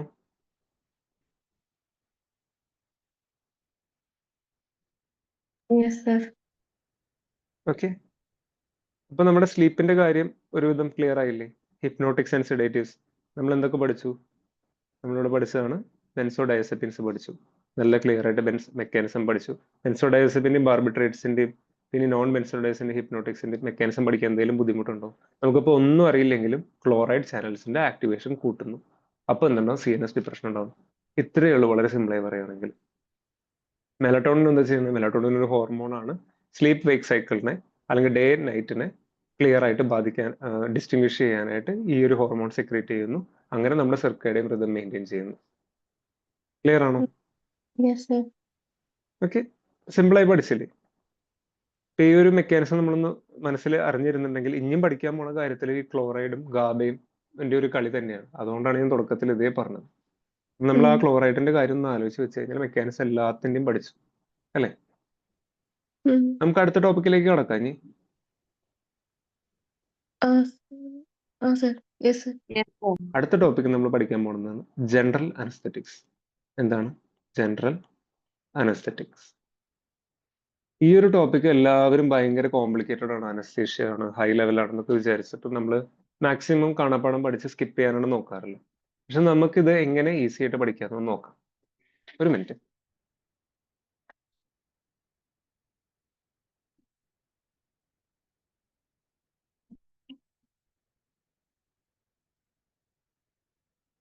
അപ്പോ ജനറൽ അനസ്തെറ്റിക്സ് പഠിക്കണമെങ്കിൽ നമുക്ക്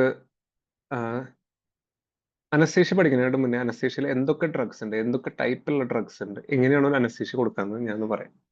അപ്പൊ ആദ്യം തന്നെ ഒരു പേഷ്യന്റ് നമ്മൾ കൊടുക്കുമ്പോൾ നമ്മളെല്ലാവരും OT-യിൽ വർക്ക് ചെയ്തിട്ടുണ്ടാവും. അപ്പൊ ആദ്യം തന്നെ നമ്മുടെ IV ലൈനിൽ കൂടെ നമ്മൾ എന്ത് ചെയ്യും? ഒരു ഇൻഡ്യൂസിങ് ഏജന്റ് കൊടുക്കും. ഈ പ്രൊപ്പഫോൾ എന്നൊക്കെ പറഞ്ഞ മിൽക്കി കളറിലുള്ള ഒരു ഇൻഡ്യൂസിങ് ഏജന്റ് കൊടുക്കും. കൂടെ തന്നെ നമ്മൾ ജനറൽ അനസ്തേഷ്യ കൊടുക്കുമ്പോൾ ഇൻഹലേഷനിലായിട്ട് ഒരു ഡ്രഗും കൊടുക്കും. ശ്വസിക്കാനായിട്ട് ഒരു ഡ്രഗ് കൊടുക്കും, IV ആയിട്ട് ഒരു ഡ്രഗ് കൊടുക്കും. അപ്പൊ ഈ IV ആയിട്ട് ഇപ്പൊ തയോപെൻറ്റോൺ കൊടുക്കുകയാണെങ്കിൽ പെട്ടെന്ന് പേഷ്യന്റ് സെഡേറ്റ് ആയി. പക്ഷെ അതേ സമയത്ത് തന്നെ നമ്മൾ ഇൻഹലേഷനിലോട് കൊടുത്തിട്ട് പേഷ്യന്റിനെ ഫുള്ള് നമ്മൾ അനസ്തേഷ്യ. അപ്പൊ ഈ അനസ്തീഷ്യ എന്ന് പറഞ്ഞു കഴിഞ്ഞാൽ എന്താണ് നമുക്കൊന്ന് മനസ്സിലാക്കാം. അനസ്തീഷ്യ എന്ന് പറഞ്ഞാൽ പേഷ്യന്റിനെ ടെമ്പററിലി കോൺഷ്യസ്നെസ് നമ്മൾ കളയണം. എന്ത് കളയണം? കോൺഷ്യസ്നെസ് കളയണം അല്ലെ? പേഷ്യന്റിന് കോൺഷ്യസ് ആവാൻ പാടില്ല, ടെമ്പററിലി കോൺഷ്യസ്നെസ് കളയണം. അതേമാതിരി നമ്മൾ ടെമ്പററി ആയിട്ട് എന്ത് ചെയ്യണം? അത് റിവേഴ്സിബിൾ ആയിട്ട്, ടെമ്പറിനായിട്ടും കൂടുതൽ നല്ലത് റിവേഴ്സിബിൾ ആയിട്ട് പേഷ്യന്റ് സെൻസേഷൻ കളയണം. വേണ്ടേ? പേഷ്യന്റ് തൊട്ട് കഴിഞ്ഞ റിഫ്ലെക്സ് ഒന്നും, പേഷ്യന്റ് കൈ തൊട്ട് കഴിഞ്ഞാൽ കൈ നീക്കാൻ പാടില്ല, സെൻസേഷൻ കളയണം അല്ലെ? പിന്നെ നമ്മൾ റിവേഴ്സിബിൾ ആയിട്ട് അംനീഷ്യ ഉണ്ടാക്കണം. അംനീഷ്യ എന്ന് പറഞ്ഞു കഴിഞ്ഞാൽ പേഷ്യന്റ് അപ്പൊ നടന്ന കാര്യങ്ങളൊന്നും അറിയാൻ പാടില്ല. ഒരു സർജറി എന്ന് പറഞ്ഞൊരു ട്രോമാറ്റിക് സംഭവമാണ്. അത് പേഷ്യന്റ് ബോഡി കൂടെ അണ്ടർഗോ ചെയ്ത് പോയ കാര്യം പേഷ്യന്റ് അറിയാൻ പാടില്ല. അപ്പൊ റിവേഴ്സിബിൾ ആയിട്ട് അംനീഷ്യ ഉണ്ടാക്കണം. പിന്നെ എന്തുണ്ടാക്കണം? റിവേഴ്സിബിൾ ആയിട്ട് പേഷ്യന്റിന് മസിൽ റിലാക്സേഷൻ ഉണ്ടാക്കണം. മസിൽ റിലാക്സേഷൻ ഉണ്ടാക്കി. കാരണം അല്ലെങ്കിൽ നമ്മൾ വയറൊക്കെ ഓപ്പൺ ചെയ്യണമെങ്കിൽ മസിൽസ് ടൈറ്റ് ആണെങ്കിൽ ഓപ്പൺ ചെയ്യാൻ പറ്റില്ല. അപ്പൊ റിവേഴ്സിബിൾ ആയിട്ട് മസിൽ റിലാക്സേഷൻ. പിന്നെ റിവേഴ്സിബിൾ ആയിട്ട് അനാൽജീസിയ വേണം. അനാൽജീസിയ എന്ന് പറഞ്ഞാൽ എന്താണ്? Pain relief. പേഷ്യന്റിന് തൊടുമ്പോൾ പെയിൻ അറിയാൻ പാടില്ല, പെയിൻ ഒട്ടും അറിയാൻ പാടില്ല. അതിനാണ് റിവേഴ്സിബിൾ അനാൽജീസിയ എന്ന് പറയുന്നത്. പിന്നെ നമുക്ക് റിവേഴ്സിബിൾ അനസ്തീഷ്യ ആണ്. അനസ്തീഷ്യ എന്ന് പറഞ്ഞാൽ മെയിൻലി ഈ ബോധം ഇല്ലാണ്ടാക്കുക, പേഷ്യന്റിന് അറിയാണ്ടിരിക്കുക, അതാണ് അനസ്തീഷ്യ. അപ്പൊ ഒരു ജനറൽ അനസ്തെറ്റിക് എന്ന് പറഞ്ഞു കഴിഞ്ഞാൽ എന്തൊക്കെ കമ്പോണൻസ് ആണ് അതിന് വേണ്ടത്? ടെമ്പറലി കോൺഷ്യസ്നെസ് പോകണം, സെൻസേഷൻ അറിയാൻ പാടില്ല, പേഷ്യന്റ് അപ്പോൾ സർജറി നടന്ന ആ ട്രോമ കാര്യങ്ങളൊന്നും അറിയാൻ പാടില്ല, പേഷ്യന്റ് മസിൽ ഫുള്ള് റിലാക്സ് ആയിട്ടിരിക്കണം, പേഷ്യന്റ് പെയിൻ റിലീഫ് കിട്ടണം. ഇതാണ് ഒരു ജനറൽ അനസ്തെറ്റിക്കിന്റെ കമ്പോണന്റ്. അപ്പൊ ഞാൻ പറഞ്ഞില്ലേ, കൈ കൂടെ ഒരു ഡ്രഗ് കൊടുക്കും, ഇൻഹലേഷൻ ആയിട്ട് ഒരു ഡ്രഗ് കൊടുക്കും, അങ്ങനെ മൾട്ടിപ്പിൾ ഡ്രഗ്സ് ആണ് അനസ്തീഷ്യയിൽ കൊടുക്കുന്നത്. കാരണം എന്താന്ന് വെച്ച് കഴിഞ്ഞാൽ ഒരൊറ്റ ഡ്രഗിന് ഇത് എല്ലാ ചെക്ക് ലിസ്റ്റും ഫുൾഫിൽ ചെയ്യാൻ പറ്റില്ല. ഈ എല്ലാ പ്രോപ്പർട്ടിയും ഒരൊറ്റ ഡ്രഗിനായിട്ടില്ല. അതുകൊണ്ടാണ് നമ്മൾ ഒരു അനസ്തീഷ്യ കൊടുക്കുമ്പോൾ മൾട്ടിപ്പിൾ ഡ്രഗ്സ് കൊടുക്കുന്നത്. ക്ലിയർ ആണോ? ഈ ഒരു കൺസെപ്റ്റ് ക്ലിയർ ആണോ? Clear. അല്ലെ? അതുകൊണ്ടാണ് നമ്മൾ അനസ്തീഷ്യയിൽ നമ്മൾ എപ്പോഴും ആലോചിക്കുന്നത് എന്തുകൊണ്ട് ഒരു ഡ്രഗ് കൊടുത്തിട്ട് പേഷ്യന്റ് മയക്കി കൂടാ? അത് പറ്റില്ല. ഈ എല്ലാ കമ്പോണൻസും വരണമെങ്കിൽ നമുക്ക് മൾട്ടിപ്പിൾ ഡ്രഗ്സ് കൊടുക്കണം കേട്ടോ. അപ്പൊ നമ്മൾ ജനറൽ അനസ്തെറ്റിക്സിനെ നമ്മളൊന്ന് ക്ലാസിഫൈ ചെയ്യാൻ പോവാണ്. ഓക്കെ, അപ്പോൾ general anaesthetics are divided into inhalational agents, inhalational agents. പിന്നെ എന്താണ് നമ്മൾ IV കൊടുക്കുന്ന ഡ്രഗ്സ്. IV കൊടുക്കുന്നത് നമ്മൾ എന്താ വിളിക്കുക? Parenteral drugs. എന്താണ് പാരൻട്രൽ? പാരൻട്രൽ എന്ന് പറഞ്ഞാൽ IV, IM ആ റൂട്ടുകൾ. ഓക്കെ. ഒന്ന് ഇൻഹലേഷണൽ റൂട്ട് ഉണ്ട്. ഇൻഹലേഷനിൽ കൊടുക്കുമ്പോൾ നമുക്ക് ഒന്നല്ലെങ്കിൽ അതൊരു ഗ്യാസ് ആയിരിക്കാം, അല്ലെങ്കിൽ അതൊരു വോളറ്റൈൽ. വോളറ്റൈൽ എന്ന് പറഞ്ഞു കഴിഞ്ഞാൽ ആവിയായി പോകുന്ന ലിക്വിഡ് ആയിരിക്കാം, അല്ലെ? ആവിയായി പോകുന്ന ലിക്വിഡ് നമുക്ക് ശ്വസിക്കാൻ പറ്റും, ഗ്യാസും നമുക്ക് ശ്വസിക്കാൻ പറ്റും. ഓക്കെ. ഇനി പാരൻട്രലിൽ നമുക്ക് രണ്ടായിട്ട് ഡിവൈഡ് ചെയ്യാം. ഒന്ന് ഞാൻ നേരത്തെ പറഞ്ഞില്ലേ, ഇൻഡ്യൂസ് ചെയ്യാൻ പറ്റുന്ന agents, inducing agents. Okay, inducing agents. പിന്നെ അടുത്തതെന്ന് പറഞ്ഞു കഴിഞ്ഞാൽ അതർ ഡ്രഗ്സ് നമുക്ക് തൽക്കാലം, അതർ ഡ്രഗ്സ് മെയിൻറ്റെയിൻ ചെയ്യാനും വേദന കുറയ്ക്കാനൊക്കെ ആയിട്ട്. അപ്പൊ എങ്ങനെയാണ് ജനറൽ അനസ്തെറ്റിക്സ് നമ്മളൊന്ന് ക്ലാസിഫൈ ചെയ്യുക? ഒന്ന് ഇൻഹലേഷണൽ റൂട്ട്. ഇൻഹലേഷണൽ റൂട്ടിൽ ഒന്നല്ലെങ്കിൽ ലിക്വിഡ്, ഗ്യാസ് ആയി പോകാൻ പറ്റുന്ന ലിക്വിഡ്, വോളറ്റൈൽ ലിക്വിഡ്സ്, ആവിയായി പോകാൻ പറ്റുന്ന ലിക്വിഡ്സ്, അല്ലെങ്കിൽ ഗ്യാസ്. പാരന്റൽ ആയിട്ട് IV ആയിട്ട് എന്താ കൊടുക്കാൻ പറ്റുക? ഇൻഡ്യൂസിങ് ഏജൻസ്, അനസ്തേഷ്യ സ്റ്റാർട്ട് ചെയ്യാനുള്ള ഏജൻസ്, അല്ലെങ്കിൽ പിന്നെ കുറച്ചൊരു അതർ ഡ്രഗ്സ് എന്ന് ഞാനവിടെ ഇട്ടിരുന്നു. നമുക്ക് ഇനി ഇതിൽ ആദ്യം തന്നെ നമുക്ക് ഈ ഇൻഹലേഷണൽ റൂട്ടിലേക്ക് പോകാം. എന്ത് പോകാം? നമുക്ക് ആദ്യം തന്നെ നമുക്ക് ഈ ഇൻഹലേഷണൽ റൂട്ട് പഠിക്കാം.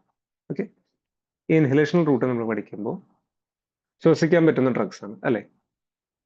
അപ്പോ ഈ ഇൻഹലേഷണൽ ഡ്രഗ്സിന്റെ പേര് ഞാൻ ജസ്റ്റ് ഒന്ന് പഠിക്കാം. ഈ വോളറ്റൈൽ ലിക്വിഡ്സ് പഠിക്കുമ്പോൾ ഇത് നമ്മളെല്ലാവരും കേട്ടിട്ടുണ്ടാവും. ഐസോഫ്ലൂറൈൻ, ഡെസ്ഫ്ലൂറൈൻ, സിവോഫ്ലൂറൈൻ, അല്ലെ? ഫ്ലൂറൈൻ കേട്ടിട്ടില്ലേ? ഈ ഗ്യാസ് എന്ന് പറഞ്ഞു കഴിഞ്ഞാൽ നൈട്രസ് ഓക്സൈഡ് എല്ലാവരും കേട്ടിട്ടുണ്ടാവും. ഔട്ടിൽ വർക്ക് ചെയ്യുന്ന എല്ലാവരും നൈട്രസ് ഓക്സൈഡ് കേട്ടിട്ടുണ്ടാവും. അതേമാതിരി ഐസോഫ്ലൂറൈൻ, ഡെസ്ഫ്ലൂറൈൻ, സിവോഫ്ലൂറൈൻ, ഹാലോതെയ്ൻ, ഇതൊക്കെ കേട്ടിട്ടില്ലേ? ക്ലിയർ ആണോ? ഞാൻ എഴുതുന്നത് ക്ലിയർ ആണോ? ക്ലിയർ ആണ്. ഓക്കെ. ഓക്കെ. ഐസോഫ്ലൂറിൻ, ഡെസ്ഫ്ലൂറിൻ, സിവോഫ്ലൂറിൻ, ഹാലോതെയ്ൻ. പിന്നെ ഗ്യാസിൽ വരുന്നതാണ് നൈട്രിക് ഓക്സൈഡ്. അപ്പൊ നമ്മൾ ഈ ഗ്യാസിന്റെ കൺസെപ്റ്റ്സ് നമുക്കൊന്ന് പഠിക്കാം. ഇപ്പൊ ഗ്യാസിന്റെ കൺസെപ്റ്റ് പഠിക്കണമെങ്കിൽ നമുക്ക് മൂന്ന് കാര്യങ്ങൾ പഠിക്കാനുണ്ട്. ഫസ്റ്റ് കൺസെപ്റ്റ് എന്ന് പറഞ്ഞു കഴിഞ്ഞാൽ MAC. അതെന്ന് പറഞ്ഞാൽ മിനിമം ആൽവിയോളർ കോൺസെൻട്രേഷൻ.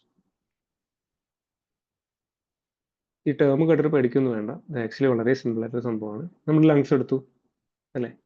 നമ്മുടെ ലങ്സ് ആണ്. ലങ്സിൽ നമ്മൾ ബ്രോങ്കസ് ഒക്കെ വന്നിട്ട് അവസാനം നമുക്ക് ആൽവിയോളായി ഉണ്ടാവില്ലേ? അപ്പൊ ഈ ആൽവിയോളായി നിന്നല്ലേ നേരെ ബ്ലഡിലേക്ക് ഗ്യാസ് എക്സ്ചേഞ്ച് ആവുക? ആൽവിയോളായി നിന്ന് നേരെ ബ്ലഡിലേക്ക് ഗ്യാസ് എക്സ്ചേഞ്ച് ആവും, അല്ലേ? ഇത് ആൽവിയോളായി, ഇത് നമ്മുടെ ബ്ലഡിലേക്ക് ഗ്യാസ് എക്സ്ചേഞ്ച് ആവും, അല്ലേ? അപ്പോൾ മിനിമം ആൽവിയോളർ കോൺസെൻട്രേഷൻ എന്ന് പറഞ്ഞാൽ it is the concentration of the anaesthetic. ഈ ഒരു അനസ്തെറ്റിക്കിന്റെ concentration, it is the concentration of the anaesthetic which is required to produce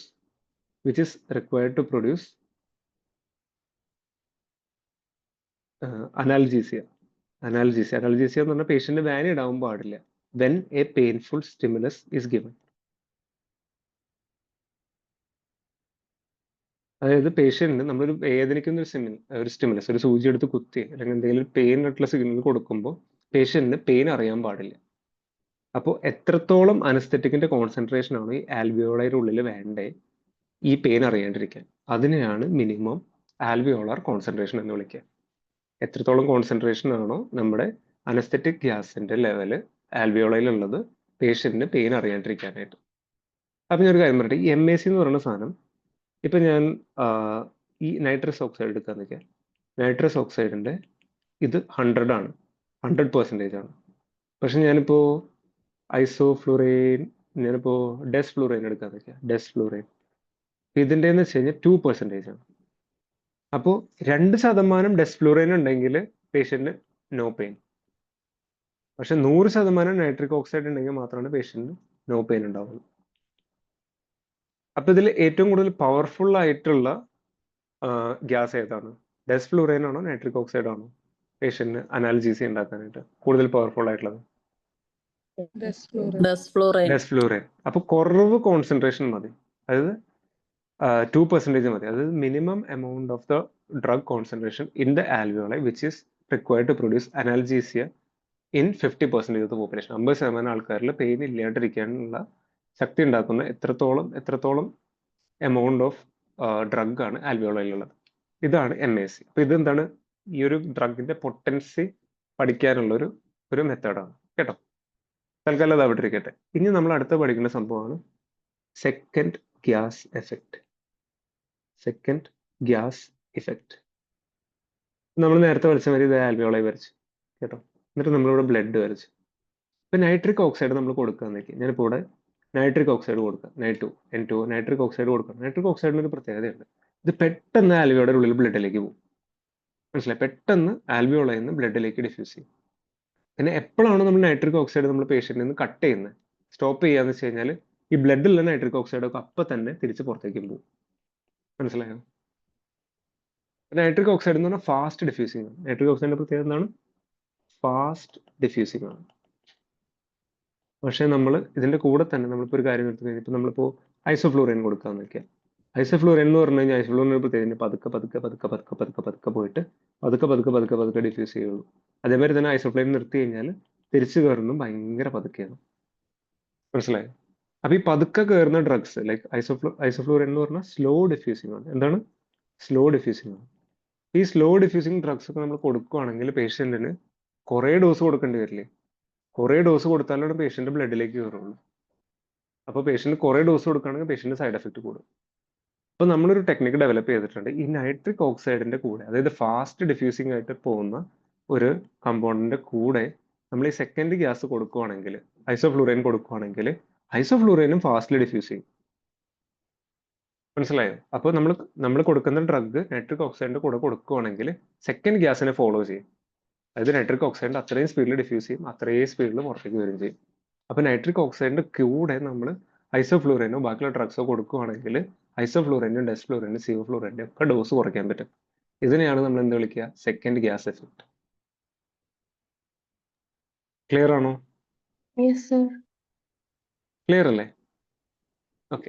ഇനി ഞാൻ ഒരു കാര്യം കൂടി പറയാം. ഇപ്പൊ നൈട്രിക് ഓക്സൈഡ് നമ്മൾ എന്താണ് കൊടുത്തു, നിർത്തി കഴിഞ്ഞാൽ അപ്പൊ തന്നെ നൈട്രിക് ഓക്സൈഡ് എന്താണ് തിരിച്ചു പോയില്ലേ? നൈട്രിക് ഓക്സൈഡ് എപ്പോൾ നിർത്തുന്നു അപ്പൊ നൈട്രിക് ഓക്സൈഡ് തിരിച്ചു പോയില്ലേ? അപ്പൊ നൈട്രിക് ഓക്സൈഡ് പെട്ടെന്ന് തിരിച്ചു പോകുമ്പോൾ നമ്മൾ എപ്പോൾ കട്ട് ഓഫ് ചെയ്യുന്നു അപ്പൊ തിരിച്ചു പോകുമ്പോൾ എന്തുണ്ടാവും? നൈട്രിക് ഓക്സൈഡിന്റെ കൂടെ ഓക്സിജനും എടുത്തുകൊണ്ടു. എന്തിനും എടുത്തുകൊണ്ടു? ഓക്സിജനും കൂടി എടുത്തുകൊണ്ടു.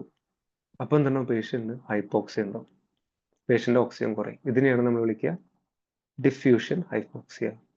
Diffusion hypoxia. ഈ ഡിഫ്യൂഷൻ ഹൈപ്പോക്സിയ നമ്മൾ ട്രീറ്റ് ചെയ്യാനായിട്ട് നമ്മൾ എന്താ കൊടുക്കുക? അതുകൊണ്ടാണ് നമ്മൾ സർജറി കഴിയുന്ന സമയത്ത് നമ്മൾ 100% ഓക്സിജൻ പേഷ്യന്റ് കുറേ നേരം കൊടുത്തുകൊണ്ടിരിക്കുന്നത്. 100% ഓക്സിജൻ സർജറി അവസാനം കൊടുക്കുന്നത് കണ്ടിട്ടില്ലേ? This is to prevent diffusion hypoxia. മനസ്സിലാവുന്നുണ്ടോ? Yes, sir. എളുപ്പമല്ലേ? സെക്കൻഡ് ഗ്യാസ് എഫക്ട് എന്താണ് ഒന്ന് പറയാമോ? ആർക്കെങ്കിലും പെട്ടെന്ന് സമ്മറൈസ് ചെയ്യാമോ?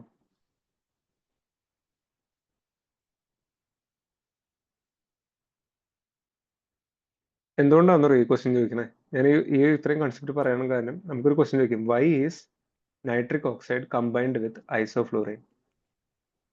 അപ്പൊ അതിനൊരു ഉത്തരവാണ് N2 ന്റെ കൂടെ കമ്പൈൻ ചെയ്ത് കഴിഞ്ഞാൽ ഫാസ്റ്റ്ലി ഡിഫ്യൂസ് ചെയ്യും. ഫാസ്റ്റ്ലി ഡിഫ്യൂസ് ചെയ്ത് കഴിഞ്ഞാൽ എന്തുണ്ടാവും? നമുക്ക് less concentration of isoflurane use ചെയ്താൽ മതി. അപ്പൊ ലെസ് ടോക്സിസിറ്റി ഉണ്ടാവുള്ളൂ പേഷ്യന്റ്, അല്ലേ? Yes. ഇതിന് ഒരു റീസൺ കൂടി ഉണ്ട് ഇത് കമ്പൈൻ ചെയ്യാനായിട്ട്. എന്താണ്? നൈട്രിക് ഓക്സൈഡും ഐസോഫ്ലൂറിനും കമ്പൈൻ ചെയ്യാനായിട്ട് ഒരു റീസൺ കൂടി. എന്താണെന്ന് വെച്ച് കഴിഞ്ഞാൽ nitric oxide is A good analgesic. Analgesic എന്ന് പറഞ്ഞു കഴിഞ്ഞാൽ പെയിൻ കുറയ്ക്കും. ഗുഡ് അനാൽജസിക്, പെയിൻ കുറയ്ക്കും. പക്ഷെ ഐസോഫ്ലൂറിൻ ഈസ് എ ഗുഡ് അനസ്തെറ്റിക്. ഒന്നുകൂടെ എഴുതാം. നൈട്രിക് ഓക്സൈഡ് എന്താണ്? It is A poor anaesthetic. കാരണം ഞാൻ നേരത്തെ പറഞ്ഞില്ലേ MAC എത്രയാണ്? 100 ആണ്. അനസ്തേഷ്യക്ക് അത്ര നല്ലതല്ല. പക്ഷെ ഐസോഫ്ലൂറിൻ എന്ന് പറഞ്ഞു കഴിഞ്ഞാൽ ഗുഡ് അനസ്തെറ്റിക് ആണ്. ഗുഡ് അനസ്തെറ്റിക് ആണ്. കാരണം ഇതിന്റെ MAC എത്രയാണ് വരുന്നത്? 2% വരുന്നത്. നല്ല പൊട്ടന്റ് സാധനമാണ്. പക്ഷെ നൈട്രിക് ഓക്സൈഡ് എന്ന് പറഞ്ഞ സാധനം എന്താണ്? Good analgesic. അനാൽജസിക് എന്ന് പറഞ്ഞാൽ പെയിൻ കുറയ്ക്കുന്ന സാധനമാണ്. ഇതെന്താണ്? പുവർ അനാൽജസിക് ആണ്. അപ്പൊ ഇത് രണ്ടും കൂടി കമ്പൈൻ ചെയ്ത് രണ്ടിന്റെയും നല്ല എഫക്ട് കിട്ടിയില്ലേ? രണ്ടിന്റെയും നല്ല എഫക്ട് നമുക്ക് കിട്ടിയില്ലേ? ക്ലിയർ ആണോ? Clear. അല്ലേ? N2 എന്ന് പറയുന്ന സാധനം പുവർ അനസ്തെറ്റിക് ആണ്, പക്ഷെ ഗുഡ് അനാൽജസിക് ആണ്. ഐസോഫ്ലൂറിൻ എന്ന് പറയുന്ന സാധനം അല്ലെങ്കിൽ ഡെസ്ഫ്ലൂറിൻ എന്ന് പറയുന്ന സാധനം ഗുഡ് അനസ്തെറ്റിക് ആണ്, പക്ഷെ പുവർ അനാൽജസിക് ആണ്. കേട്ടോ? അപ്പൊ ഇതാണ് ഇതിന്റെ മെക്കാനിസം. ഇത് രണ്ടും കൂടി കമ്പൈൻ ചെയ്യണം. അപ്പൊ ഇതാണ് കൂടുതലും എക്സാമിന് ചോദിക്കാറുള്ളത്, why this both are combined. Okay. പിന്നെ ഡിഫ്യൂഷൻ ഹൈപ്പോക്സിയുടെ കാര്യം പറഞ്ഞു. നമ്മൾ പെട്ടെന്ന് ഗ്യാസ് കട്ട് ഓഫ് ചെയ്യുമ്പോൾ ഓക്സിജൻ കൂടി എടുത്തു കൊണ്ടുപോകും, പേഷ്യന്റ് ഹൈപ്പോക്സിയ വരും. അതിന് ട്രീറ്റ് ചെയ്യാനായിട്ട് നമ്മളിപ്പോൾ സർജറി കഴിയാറാകുമ്പോൾ ശ്രദ്ധിച്ചിട്ടുണ്ട് ഓക്സിജന്റെ അളവ് കൂട്ടുന്നു. 100% ഓക്സിജനിൽ പേഷ്യന്റ് മാസ്ക് വെച്ചിട്ടാണ് നമ്മൾ പലപ്പോഴും ഇറക്കുന്നത്, അല്ലേ?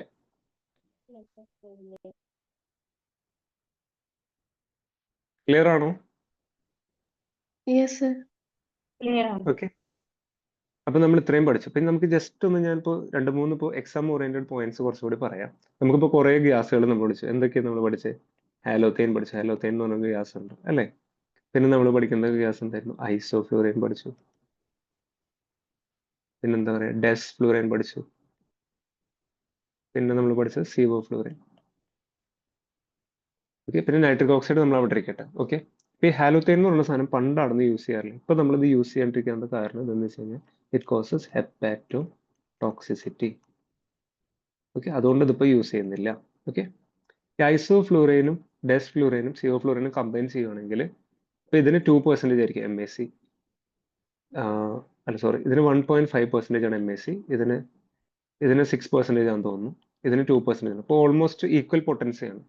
പക്ഷേ ഇതെന്ന് വെച്ച് കഴിഞ്ഞാൽ ഇതൊരു പഞ്ചൻ സ്മെല്ലാണ്, ഒരു പൊട്ട ഇറിറ്റേഷൻ ഉണ്ടാക്കും. പഞ്ചൻ സ്മെൽ എന്ന് പറഞ്ഞു കഴിഞ്ഞാൽ it causes irritation of Airways. Irritation of Airways. ഈ ഐസോഫ്ലൂറൈനും ഡെസ്ഫ്ലൂറൈനും എന്തുണ്ടാക്കും? ഇറിറ്റേഷൻ ഓഫ് എയർവേ ഉണ്ടാക്കും. പക്ഷേ ഈ സിവോഫ്ലൂറൈൻ എന്ന് പറയുന്ന സാധനം നോ ഇറിറ്റേഷൻ. പക്ഷെ ഇത് കൂടാതെ തന്നെ ബ്രോങ്കോ ഡയലറ്റേഷൻ ഉണ്ടാക്കും. എന്താണ് ബ്രോങ്കോ ഡയലറ്റേഷൻ? അപ്പൊ ഇതെന്താണ്? ആസ്മാറ്റിക്സിൽ ഇത് യൂസ് ചെയ്യാൻ പറ്റില്ല. ആസ്മാറ്റിക്സിൽ ഇത് നല്ലതല്ലേ ആസ്മയുള്ള പേഷ്യൻസിന്? ബ്രോങ്കോ ഡയലറ്റേഷൻ ഉണ്ടാക്കും, ഇറിറ്റേഷൻ ഉണ്ടാക്കില്ല. അപ്പൊ നമ്മൾക്ക് ക്വസ്റ്റ്യൻ ഞാൻ പറയാൻ കാരണം എന്ന് വെച്ച് കഴിഞ്ഞാൽ എക്സാമിന് ചോദിക്കുന്നത് എന്തായിരിക്കും? ആസ്മാറ്റിക് പേഷ്യൻസിന് കൂടുതൽ യൂസ് ചെയ്യുന്ന ഇൻഹലേഷൻ അനസ്തെറ്റിക് എന്താണ്? സിവോഫ്ലൂറൈൻ. എന്താണ്? സിവോഫ്ലൂറൈൻ. ഞാൻ ഓഡിബിൾ ആണോ? Yes, sir. Yes. ഓക്കെ.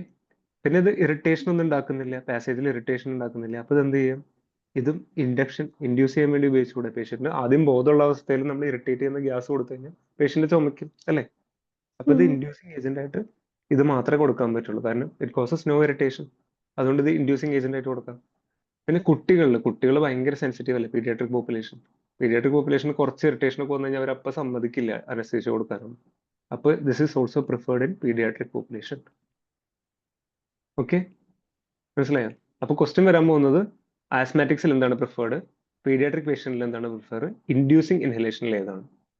ഇത് മൂന്നും എല്ലാം വരുന്നത് സിവോഫ്ലൂറൈൻ ആണ്, അല്ലേ? പക്ഷെ സിവോഫ്ലൂറൈൻ ഒരു പ്രശ്നമുണ്ട്, ഇറ്റ് ഈസ് നെഫ്രോടോക്സിക്. കിഡ്നിക്ക് ടോക്സിസിറ്റി ഉണ്ടാവും, നെഫ്രോടോക്സിക് ആണ്. അപ്പൊ കിഡ്നി പേഷ്യൻസിന് യൂസ് ചെയ്യാൻ പറ്റില്ല. അപ്പൊ കിഡ്നി പേഷ്യൻസിനൊക്കെ വരുമ്പോൾ യൂസ് ചെയ്യേണ്ടത് എന്താണ്? ഐസോഫ്ലൂറൈൻ അല്ലെങ്കിൽ ഡെസ്ഫ്ലൂറൈൻ. ഇവര് നോ റീനൽ ടോക്സിസിറ്റി. ഇത്രയും ക്ലിയർ ആണോ? Yes, sir. Sir. പറഞ്ഞോളൂ.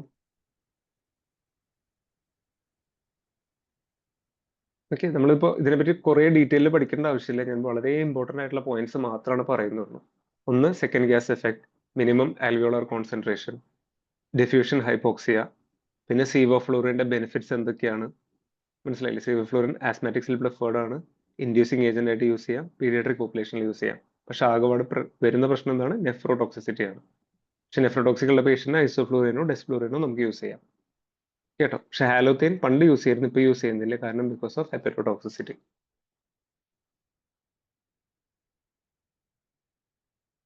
ക്ലിയർ ആണോ?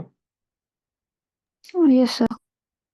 ഓക്കെ, ഇനി നമുക്ക് നമ്മുടെ ക്ലാസിഫിക്കേഷൻ തുടങ്ങിയത് നമ്മൾ ഇവിടെ അല്ലായിരുന്നേ.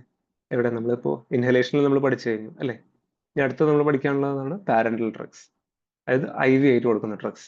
അപ്പൊ അതിൽ നമുക്ക് ഫസ്റ്റ് ഇൻഡ്യൂസിങ് ഏജൻസ് ഉണ്ട്. ഇതാണ് ഏറ്റവും ഇമ്പോർട്ടന്റ് ആയിട്ട് നമ്മൾ പഠിക്കുന്നത്. എന്താണ് ഇൻഡ്യൂസിങ് ഏജൻസ്? ഇൻഡ്യൂസിങ് ഏജൻസ് നമുക്ക് എന്തൊക്കെയാന്ന് നോക്കാം. ഓക്കെ, ഇപ്പൊ ഇൻഡ്യൂസിങ് ഏജൻസ് ഇവിടെ ആയിരുന്നു. നമുക്ക് ഇൻഡ്യൂസ് ചെയ്യാം ഇൻഡ്യൂസിങ് ഏജൻസ് ആയിട്ട് നമുക്ക് യൂസ് ചെയ്യാൻ പറ്റുന്ന കുറച്ച് ഡ്രഗ്സ്. ഫസ്റ്റ് ഡ്രഗ് എന്താണെന്ന് വെച്ച് കഴിഞ്ഞാൽ അതിൽ ഫസ്റ്റ് ആണ് പ്രൊപ്പോഫോൾ. എല്ലാവരും പ്രൊപ്പോഫോൾ കണ്ടിട്ടുണ്ടോ? Yes, sir. ഒരു വൈറ്റ് മിൽക്കി കളറിലായിട്ട്, അല്ലേ? വൈറ്റ് മിൽക്കി കളറിലായിട്ടൊരു സംഭവമാണ്. ഈ പ്രൊപ്പഫോൾ എന്ന് പറഞ്ഞാൽ വളരെ കോമൺ ആയിട്ട് യൂസ് ചെയ്യുന്നത് എല്ലാ one of the most preferred inducing agents ആണ്. കാരണം ഇതും ക്വിക്ക് ആക്ടിങ് ആണ്. എന്താണ് ക്വിക്ക് ആക്ടിങ് ആണ്. ഇത് വേണം നമുക്ക് ലോങ് ടൈമിലേക്ക് കൊടുക്കും ചെയ്യാം. നമുക്ക് ഇതായിട്ട് കൊടുക്കും ചെയ്യാം. ലോങ് ഡ്യൂറേഷനിൽ കൊടുക്കും ചെയ്യാം. പിന്നെ ഇതിന്റെ ഒരു ഗുണം എന്ന് വെച്ച് കഴിഞ്ഞാൽ ഇതിന് ആന്റി എമറ്റിക് ആക്ഷൻ ഉണ്ട്. പേഷ്യന്റ് വോമിറ്റിംഗ് വരില്ല. ആന്റി എമറ്റിക് ആക്ഷൻ ഉണ്ട്. ഇതൊരു ഇമ്പോർട്ടന്റ് ആയിട്ടുള്ള ഒരു കാര്യമല്ലേ പ്രൊപ്പഫോളിന്. ഇതൊരു വൈറ്റ് മിൽക്കി ഫ്ലൂയിഡ് ആണ്. ഇഞ്ചക്ഷൻ സൈറ്റിൽ ഇതൊരു പെയിൻ ഉണ്ടാക്കും. നമ്മൾ ശ്രദ്ധിച്ചിട്ടുണ്ടെങ്കിൽ അറിയാം, ഇഞ്ചക്ഷൻ സൈറ്റിൽ പെയിൻ ഉണ്ടാക്കും. ഇഞ്ചക്ഷൻ സൈറ്റിൽ പെയിൻ ഉണ്ടാക്കുമ്പോൾ കൂടുതലും നമ്മൾ എന്ത് ചെയ്യും, ലിഗ്നോക്കെയിൻ വെച്ചിട്ട് പെയിൻ വേണമെങ്കിൽ കുറയ്ക്കാൻ പറ്റും അല്ലേ. ഇഞ്ചക്ഷൻ സൈറ്റിൽ പെയിൻ ഉണ്ടാക്കുന്നത് ഒരു വളരെ കോമൺ ആണ്. കാരണം ഇതൊരു തിക്ക് വിസ്കസ് ആയിട്ടുള്ള ഒരു ഫ്ലൂയിഡ് ആണ് അല്ലേ. അല്ല, ഇത് വളരെ കോമൺ ആയിട്ട് യൂസ് ചെയ്യുന്ന പ്രൊപ്പഫോൾ ആണ്. അപ്പൊ ഇതെന്ത് ചെയ്ത് ഇത് മെയിൻലി ഹാർട്ട് റേറ്റും ബി പിയും കുറയ്ക്കുക ചെയ്യുക കേട്ടോ. നമ്മൾ ജസ്റ്റ് ഒന്ന് അറിയാൻ വേണ്ടിയിട്ടാണ്. ഹാർട്ട് റേറ്റും ബി പിയും കുറയ്ക്കുകയാണ് ചെയ്യുക. അപ്പൊ പ്രൊപ്പഫോളിനെ പറ്റിയിട്ട് ജസ്റ്റ് ഒരു ഇൻഡ്യൂസിങ് ഏജന്റ് ആണ്. വൈറ്റ് മിൽക്കി കളറാണ്. ഇഞ്ചക്ഷൻ സൈറ്റിൽ കുറച്ച് പ്രശ്നങ്ങൾ ഉണ്ടാക്കും. ലോങ് ഡ്യൂറേഷൻ ഓഫ് ആക്ഷൻ ആണ്. കുറച്ച് ആന്റി എമറ്റിക് ആക്ഷൻ ഉണ്ട്. നല്ലൊരു കാര്യം അല്ലേ. സെക്കൻഡ് ഡ്രഗ് നമ്മൾ നോക്കുകയാണെങ്കിൽ നമ്മൾ പഠിക്കേണ്ടതാണ്. വളരെ ഇമ്പോർട്ടൻ്റ് ആയിട്ടുള്ള ഒരു ഡ്രഗാണ് തയോപെൻറ്റോൺ സോഡിയം അല്ലേ. തയോപെൻറ്റോൺ സോഡിയത്തിന്റെ പ്രത്യേകത എന്താണ്? ഇത് വളരെ ലിപ്പിഡ് സൊല്യൂബിൾ ആണ്. ലിപ്പിഡ് സൊല്യൂബിൾ എന്ന് പറഞ്ഞാൽ ഫാറ്റ് സൊല്യൂബിൾ ആണ്. അതുകൊണ്ട് ഇത് പെട്ടെന്ന് നമ്മുടെ ബ്രെയിനിലേക്ക് കയറും. ഹൈലി പെർഫ്യൂസ്ഡ് ഓർഗൻസ് ആയിട്ടുള്ള ബ്രെയിനിലേക്ക് പെട്ടെന്ന് കയറും. അതുകൊണ്ട് പെട്ടെന്ന് 20 സെക്കൻഡ്സിനുള്ളിൽ കോൺഷ്യസ്നെസ് ഇല്ലാണ്ടായി പോകും പേഷ്യന്റിന്. അത് കഴിഞ്ഞിട്ട് പെട്ടെന്ന് ബ്രെയിനിൽ നിന്ന് ഡിഫ്യൂസ് ചെയ്തിട്ട് ബാക്കിയുള്ള ലെസ് പെർഫ്യൂസ്ഡ് ബാക്കിയുള്ള ഓർഗൻസിലേക്ക് പോകും. അപ്പോൾ ഒരു 15 മിനിറ്റ്സിനുള്ളിൽ പേഷ്യന്റ് റിക്കവർ ചെയ്യും. അപ്പോൾ it is a very good inducing agent. ഇതൊരു ഇൻഡ്യൂസിങ് ഏജന്റ് അല്ലേ. പക്ഷെ ഇതിന്റെ ഒരു പ്രത്യേകത എന്ന് വെച്ച് കഴിഞ്ഞാൽ തയോപെൻറ്റോൺ സോഡിയം എന്ന് പറഞ്ഞു കഴിഞ്ഞാൽ ഇതൊരു ആൽക്കലൈൻ സംഭവമാണ്. ആൽക്കലൈൻ ഇൻ നേച്ചറാണ്. ഇതിന്റെ pH നോക്കുവാണെങ്കിൽ ഒരു ഗ്രേറ്റർ ദാൻ 10 ഒക്കെ വരുന്നത്. അപ്പൊ എന്ന് വെച്ച് കഴിഞ്ഞാൽ ഇതിപ്പോ ഇഞ്ചക്ഷൻ ചെയ്യുമ്പോൾ പെയിൻഫുൾ ആയിരിക്കും അല്ലേ. ഇഞ്ചക്ഷൻ കുറച്ച് പെയിൻഫുൾ ആയിരിക്കും. പക്ഷെ നമ്മളിപ്പോ അറിയാണ്ട് ആർട്ടറിയിൽ കൊടുത്തിട്ടുണ്ടെങ്കിൽ, വെയിന്റെ പകരം ആർട്ടറിയിൽ കൊടുത്തിട്ടുണ്ടെങ്കിൽ ആർട്ടറി കൊളാപ്സ് ആയി പോകും.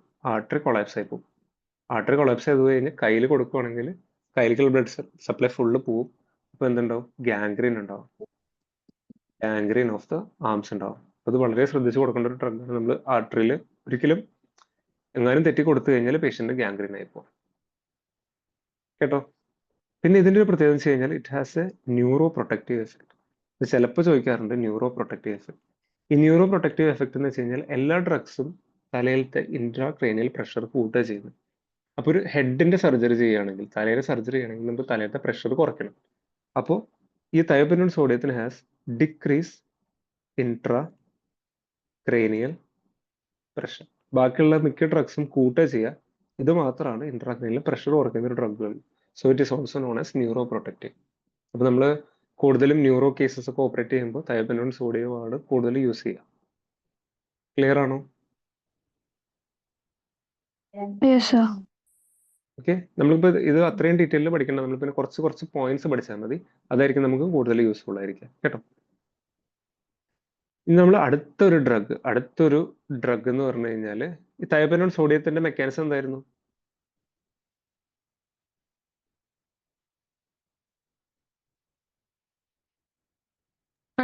ആരെങ്കിലും ഒന്ന് പറയാമോ? ഫാറ്റ് സോളബിൾ ആയതുകൊണ്ട് പെട്ടെന്ന് തന്നെ ബ്രെയിനിലേക്ക് എൻ്റർ ചെയ്യും. ആൽക്കലൈൻ ആണ്. അപ്പൊ വിത്തിൻ ഓക്കെ, 20 അത് ഞാൻ സെക്കൻഡ്സ് സംബന്ധിച്ചു. പക്ഷെ മെക്കാനിസം എന്താണ്? മെക്കാനിസം ഓഫ് ആക്ഷൻ എന്താണ്? ഇത് എന്ത് ക്ലാസ് ഓഫ് ഡ്രഗ് ആണ്? അൾട്രാ ഷോക്ക് ആക്ടിങ്. കറക്റ്റ് ആണ്, പറഞ്ഞോളൂ. അൾട്രാ ഷോക്ക് ആക്ടിങ് ബാർബിട്രേറ്റ്സിന്റെ മെക്കാനിസം ക്ലോറൈഡ് ചാനൽസിനെ ഓപ്പൺ ചെയ്ത് വെക്കും അല്ലെ. ഗാബേര ക്ലോറൈഡ് ചാനൽസിനെ പൊട്ടൻഷിയേറ്റ് ചെയ്യും. CNS depression. ഓക്കെ, അപ്പൊ ഇതിന്റെ സൈഡ് എഫക്ട്സ് എന്തായിരിക്കും? നമ്മൾ ഒരുപാട് CNS ഡിപ്രസ് ചെയ്തിട്ടുണ്ടെങ്കിൽ പേഷ്യന്റ് കോമയിലേക്ക് പോവാം. ഇതാണ് എല്ലാ അനസ്തെറ്റിക്കിന്റെയും പ്രശ്നം. ഓവർഡോസ് ആണെങ്കിൽ പേഷ്യന്റ് കോമയിലേക്ക് പോവാം, പേഷ്യന്റ് ഡെത്ത് ആവും കേട്ടോ. അപ്പൊ തയോപെൻറ്റോൺ പഠിച്ചു. ഇനി നമ്മൾ അടുത്തൊരു ഡ്രഗ് പഠിക്കാൻ പോകുന്നതാണ്. ഇത് വളരെ ഇമ്പോർട്ടൻ്റ് ആയിട്ടുള്ള ഡ്രഗാണ്. ഇപ്പൊ എല്ലാവരും കൂടുതലും ഡിസ്കസ് ചെയ്യുന്ന ഒരു ഡ്രഗാണ് കീറ്റമിൻ. അപ്പോൾ ഈ രണ്ട് ഡ്രഗും, ഈ പ്രൊപ്പഫോൾ എന്ന് പറയുന്ന സാധനം എങ്ങനെയാണെന്ന് ആക്ട് ചെയ്യേണ്ടത് സെയിം തന്നെ.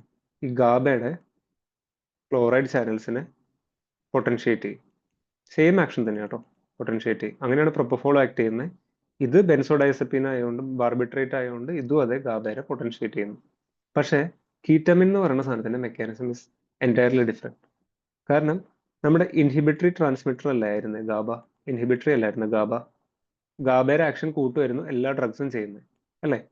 പക്ഷെ കീറ്റമിൻ എന്താ ചെയ്യുന്നത്, നമ്മുടെ ബ്രെയിനിൽ ഒരു എക്സൈറ്റേറ്ററി സംഭവമുണ്ട്, NMDA റിസപ്റ്റർ എന്ന് പറയും. NMDA എന്ന് പറഞ്ഞ സാധനം എക്സൈറ്റേറ്ററി ആണ്, എക്സൈറ്റേറ്ററി സെന്റർ ആണ്. ഇതിനെന്താ ചെയ്യുക, ഇതിനെ ബ്ലോക്ക് ചെയ്യും. അതാണ് കീറ്റമിൻ ചെയ്യണത്. Ketamine is N NMDA receptor blocker. അപ്പോൾ ഈ എക്സൈറ്റേഷൻ ബ്ലോക്ക് ചെയ്യും. എക്സൈറ്റേഷൻ ബ്ലോക്ക് ചെയ്ത് കഴിഞ്ഞാൽ എന്തുണ്ടാവും, പേഷ്യന്റിന് സെഡേഷൻ ഉണ്ടാവും, അനസ്തീഷ്യ ഉണ്ടാവും.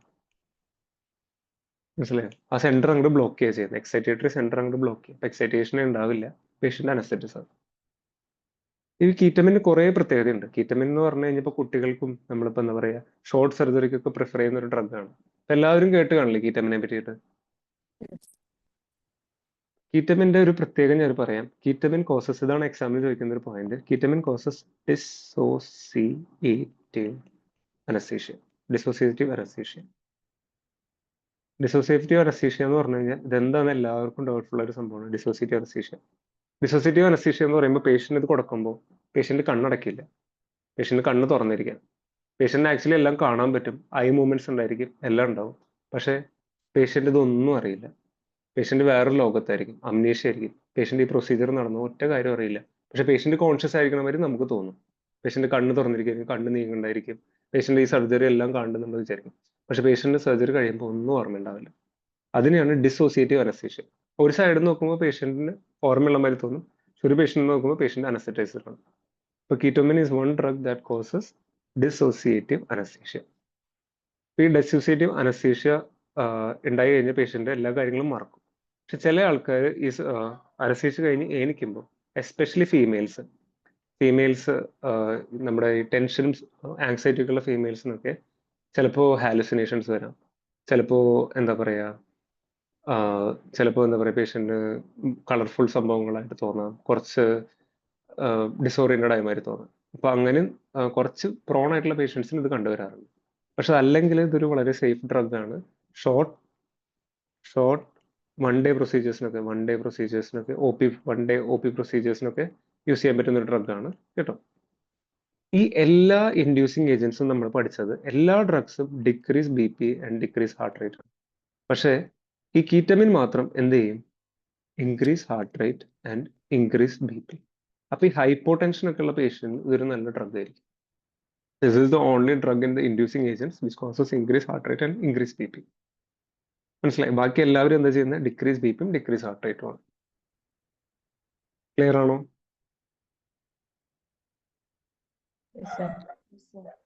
നമ്മളിപ്പോ ഞാൻ ഇതിനെപ്പറ്റി കുറച്ചും കൂടി കൂടുതൽ പറയുകയാണെങ്കിൽ കീറ്റമിൻ കുറെ ഇപ്പൊ ഈ വെസ്റ്റേൺ കൾച്ചറിലൊക്കെ ഇത് ഒരുപാട് ദുരുപയോഗപ്പെടുന്നുണ്ട്. It is also known as ഇതൊരു ഡേറ്റ് റേപ്പ് ഡ്രഗ്സ് എന്ന് പറഞ്ഞ ക്ലാസിഫിക്കേഷൻ ഓഫ് ഡ്രഗ്സിൽ പെടുന്ന ഒരു സംഭവമാണ്. ഈ കീറ്റമിൻ എന്ന് പറയുന്ന സാധനം ഒരു കളറില്ല, ഇതിനൊരു സ്മെല്ലില്ല, ഓർഡർലെസ് ആണ്. അത് ചില ഫോറിൻ രാജ്യത്തൊക്കെ യൂഷ്വലി ചില ആൾക്കാർ ഈ അണ്ടർ മാഫിയയിലൊക്കെ വർക്ക് ചെയ്യുന്ന ആൾക്കാരെ റേപ്പ് ചെയ്യാനായിട്ട് ഇത് ഡ്രിങ്ക്സിൽ കലർത്തി കൊടുക്കും. അതിന് സ്മെല്ലും ഒന്നുമില്ല, പേഷ്യന്റ് ഒന്നും അറിയില്ല, പേഷ്യന്റ് അല്ല വിക്ടിം ഒന്നും അറിയില്ല. അതിനെ ഡേറ്റ് റേപ്പ് ഡ്രഗ് എന്ന് വിളിക്കുന്ന ഒരു ക്ലാസ് ഓഫ് ഡ്രഗ്സിൽ വിളിക്കുന്ന ഒരു സംഭവമാണ് ഈ കീറ്റമിൻ എന്ന് പറയുന്നത്. അപ്പൊ ഈ കീറ്റമിൻ ഒരുപാട് ദുരുപയോഗപ്പെടുത്തി ചെയ്യുന്നുണ്ട് കേട്ടോ. അപ്പൊ കീറ്റമിൻ എന്ന് പറഞ്ഞ ഇപ്പോൾ ഒരു എമർജിംഗ് ആയിട്ട് വളരെ കുറച്ച് സേഫ് ആയിട്ടുള്ള കുട്ടികളിൽ നമ്മൾ യൂസ് ചെയ്യുന്ന ഒരു ഡ്രഗ് ആണ്. ഡിസോസിയേറ്റീവ് അനസ്തീഷ്യ ആണ് ഉണ്ടാക്കുന്നത്, പക്ഷെ ഹാർട്ട് റേറ്റ് BP കൂട്ടുക ചെയ്യുന്നത്. അതുകൊണ്ട് ഹൈപ്പോടെൻഷൻ ഉള്ള പേഷ്യന്റ് ഇത് യൂസ് ചെയ്യാൻ നല്ലതായിരിക്കും. പിന്നെ ഇത് നമ്മുടെ ബ്രോങ്കിയൽ പ്രശ്നങ്ങളൊന്നും ഉണ്ടാക്കില്ല. അതായത് ആസ്മാറ്റിക്സിലും പ്രിഫർ ചെയ്യാൻ പറ്റും, എന്ത് ചെയ്യാൻ പറ്റും, ആസ്മാറ്റിക്സിലും യൂസ് ചെയ്യാൻ പറ്റും. ബ്രോങ്കിയൽ പ്രശ്നങ്ങളൊന്നും ഉണ്ടാക്കില്ല കേട്ടോ. നമ്മൾ ലാസ്റ്റ് പഠിക്കാൻ പോകുന്ന ഒരു സംഭവമാണ് ഡെക്സ്മെഡ് എന്ന് പറഞ്ഞിട്ട് നമ്മളിപ്പോൾ കേട്ടിട്ടുണ്ടാവും. ഡെക്സ്മെഡ് എന്ന് പറഞ്ഞിട്ട് ബോഡിയിൽ വർക്ക് ചെയ്യുന്ന ആൾക്കാരാണ് കേട്ടിട്ടുണ്ടാവും. ഇതിന്റെ മെക്കാനിസം എന്ന് പറഞ്ഞാൽ α2 അഗോണിസ്റ്റ് ആണ്. α2 അഗോണിസ്റ്റ് എന്ന് പറഞ്ഞു കഴിഞ്ഞാൽ ഇത് നമ്മുടെ സിമ്പത്തറ്റിക് സിസ്റ്റത്തിനെ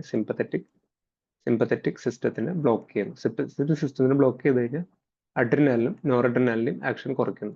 ഇത് decrease heart rate, decrease BP, as well as it causes എന്താ പറയുക, സെഡേഷൻ. പക്ഷെ ഇതേമാതിരി തന്നെ ആസ്മാറ്റിക്സിലും ഇത് സേഫ് ആണ്. കൂടുതൽ പഠിക്കേണ്ട ആവശ്യമില്ല, ജസ്റ്റ് ഇത്രയും കാര്യങ്ങൾ പഠിച്ചാൽ മതി. ഇതാണ് നമ്മുടെ ഇൻഡ്യൂസിങ് ഏജൻസ് വരുന്നത്. ഇൻഡ്യൂസിങ് ഏജൻസ് നമ്മളിപ്പോൾ എന്തൊക്കെയാണ് പഠിച്ചത്? ഒന്ന് ഫസ്റ്റ് പഠിച്ചതാണ് പ്രൊപ്പോഫോൾ, മിൽക്കി വൈറ്റ് ആയിട്ടുള്ള സംഭവങ്ങളാണ്, ഇഞ്ചക്ഷൻസ് ആയിട്ടുള്ള പ്രശ്നങ്ങൾ ഉണ്ടാക്കും. പക്ഷെ ഇത് ആന്റി അമെറ്റിക്കും കൂടെ ഉള്ളതാണ്. ഹാർട്ട് റേറ്റ് കുറയ്ക്കും, ബി പി കുറയ്ക്കുകയും ചെയ്യാണ്. ഗാബയുടെ ആക്ഷൻ പൊട്ടൻഷ്യേറ്റ് ചെയ്തിട്ടാണ് ഇത് വർക്ക് ചെയ്യുന്നത്. രണ്ടാമത് പഠിച്ചത് തയോപെൻറ്റോൺ സോഡിയം. അത് ലിപ്പിഡ് സൊല്യൂബിൾ ആയിട്ട് ഭയങ്കര അൾട്രാ ഷോർട്ട് ആക്ടിംഗ് ആണ്. നേരെ ബ്രെയിനിലേക്ക് പോകും, പിന്നെ പെട്ടെന്ന് ഡിഫ്യൂസ് ചെയ്ത് ബാക്കിയുള്ള സ്ഥലത്തേക്ക് പോകും. pH വളരെ കൂടുതലാണ്. നമ്മൾ ആർട്ടിക്കിളിൽ കൊടുത്തു കഴിഞ്ഞാൽ ഗാംഗ്രീൻ വരും. പക്ഷെ ഇതിനൊരു പ്രത്യേക ഒരു ആക്ഷൻ ഉണ്ട്, ന്യൂറോ പ്രൊട്ടക്റ്റീവ് ആണ്, ഇൻട്രാക്രൈനിൽ പ്രഷർ കുറയ്ക്കും കേട്ടോ. അടുത്തത് പറഞ്ഞാൽ ketamine. Ketamine causes dissociative anaesthesia. Patient conscious ആയിരിക്കുന്ന മാതിരി തോന്നും, ഐ മൂവ്മെന്റ്സ് ഉണ്ടായിരിക്കും, പക്ഷെ patient is dissociated, patient amnesia ഉണ്ടായിരിക്കും. ഡേ കെയർ പ്രൊസീജിയേഴ്സിന് കൊടുക്കാം, കുട്ടികളിൽ കൊടുക്കാം, ആസ്മാറ്റിക്സിൽ കൊടുക്കാം. Increase BP and increase heart rate ആണ് ഈ സംഭവം ഉണ്ടാക്കുന്നത്. അതുകൊണ്ട് ഹൈപ്പോട്ടൻസി പേഷ്യൻസിൽ ഇത് പ്രിഫേർഡ് ആണ്. ലാസ്റ്റ് നമ്മൾ പറഞ്ഞത് എന്താണ്, ഡെക്സ്മെഡ് എന്ന് പറഞ്ഞ ഡ്രഗ് ആണ്. α2 ആഗോണിസ്റ്റ് ആണ്. അത് സെഡേഷൻ ഉണ്ടാക്കും, പിന്നെ ആസ്മാറ്റിക്സിലും പ്രിഫേർഡ് ആണ്. പിന്നെ ഒരു ഡ്രഗും കൂടി ഉണ്ട്,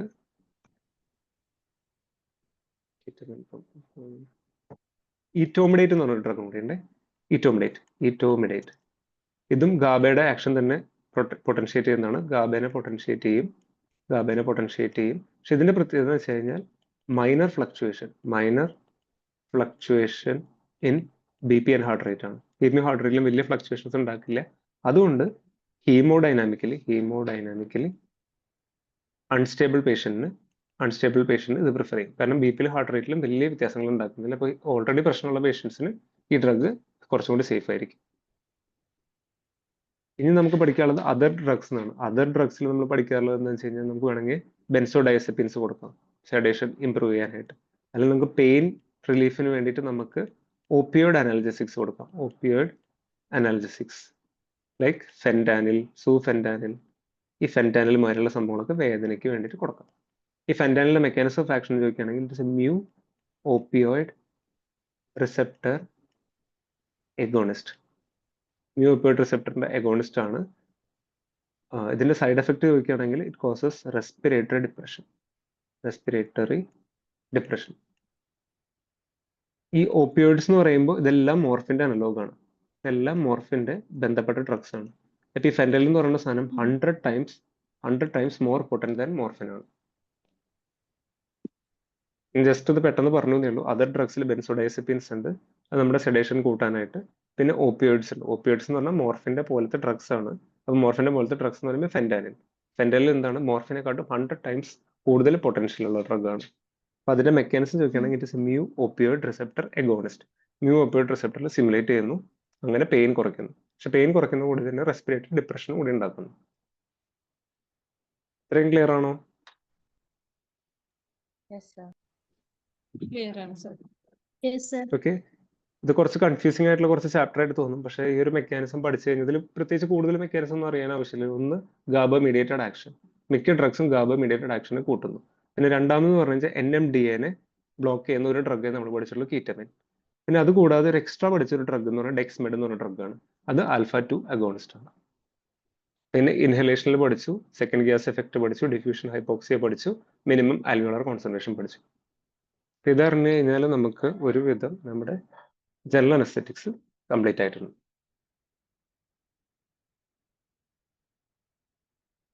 വേറെ എന്തെങ്കിലും ഡൗട്ട് ഉണ്ടോ?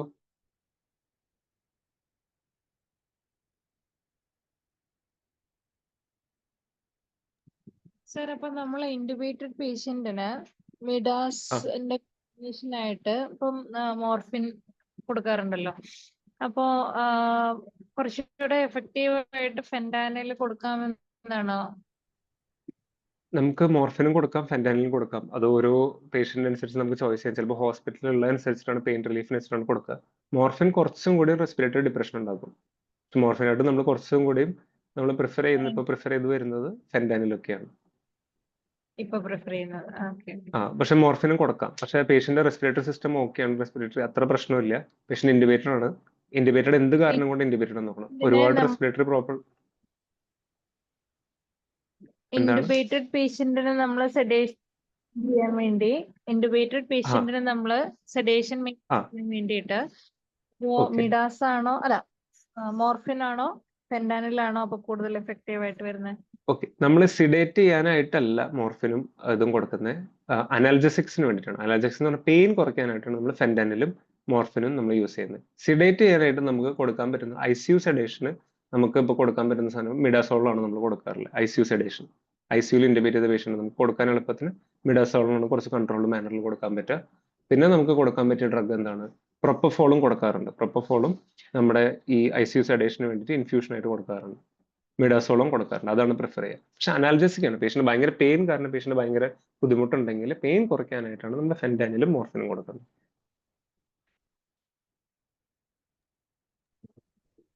Okay sir. സാറേ ഒരു സംശയം സാറേ, ഈ പറഞ്ഞോളൂ. ഒലൻസിപ്പാം ടാബ്ലറ്റ് അത് ഏത് കേസിലാണ് സാറേ? ടാബ്ലറ്റ് അത് കഴിച്ച് സ്ഥിരമായിട്ട് കഴിക്കുന്നതുകൊണ്ട് ബുദ്ധിമുട്ടുണ്ടോ? പിന്നെ അത് മാത്രമല്ല, അത് കഴിച്ചാൽ എന്തെങ്കിലും സൈഡ് എഫക്റ്റ് ഉണ്ടോ എന്ന് പറയണം സാറേ.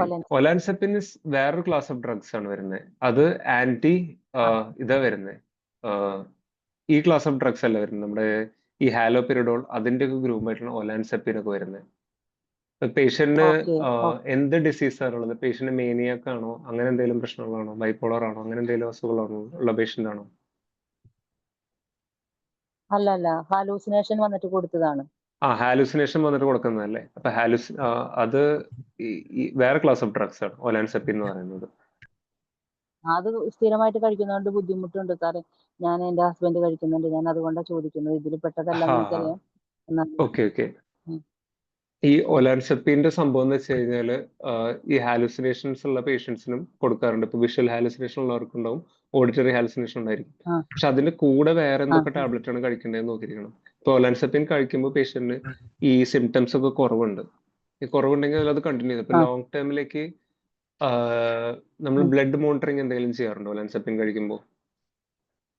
ഇല്ല, ഒന്നും ചെയ്തിട്ടില്ല. ഹൈപ്പർ ടെൻഷൻ ഉണ്ട്, ഡയബറ്റിക് ആണ് ആള്.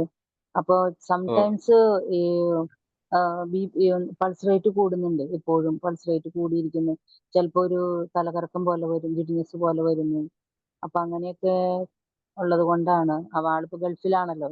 അപ്പോ അതാണ് ഞാൻ സാറിനോട് ചോദിച്ചത്. നമുക്ക് ഇവിടെ വേറെ ഒരാളോട് ചോദിക്കാൻ പറ്റില്ല.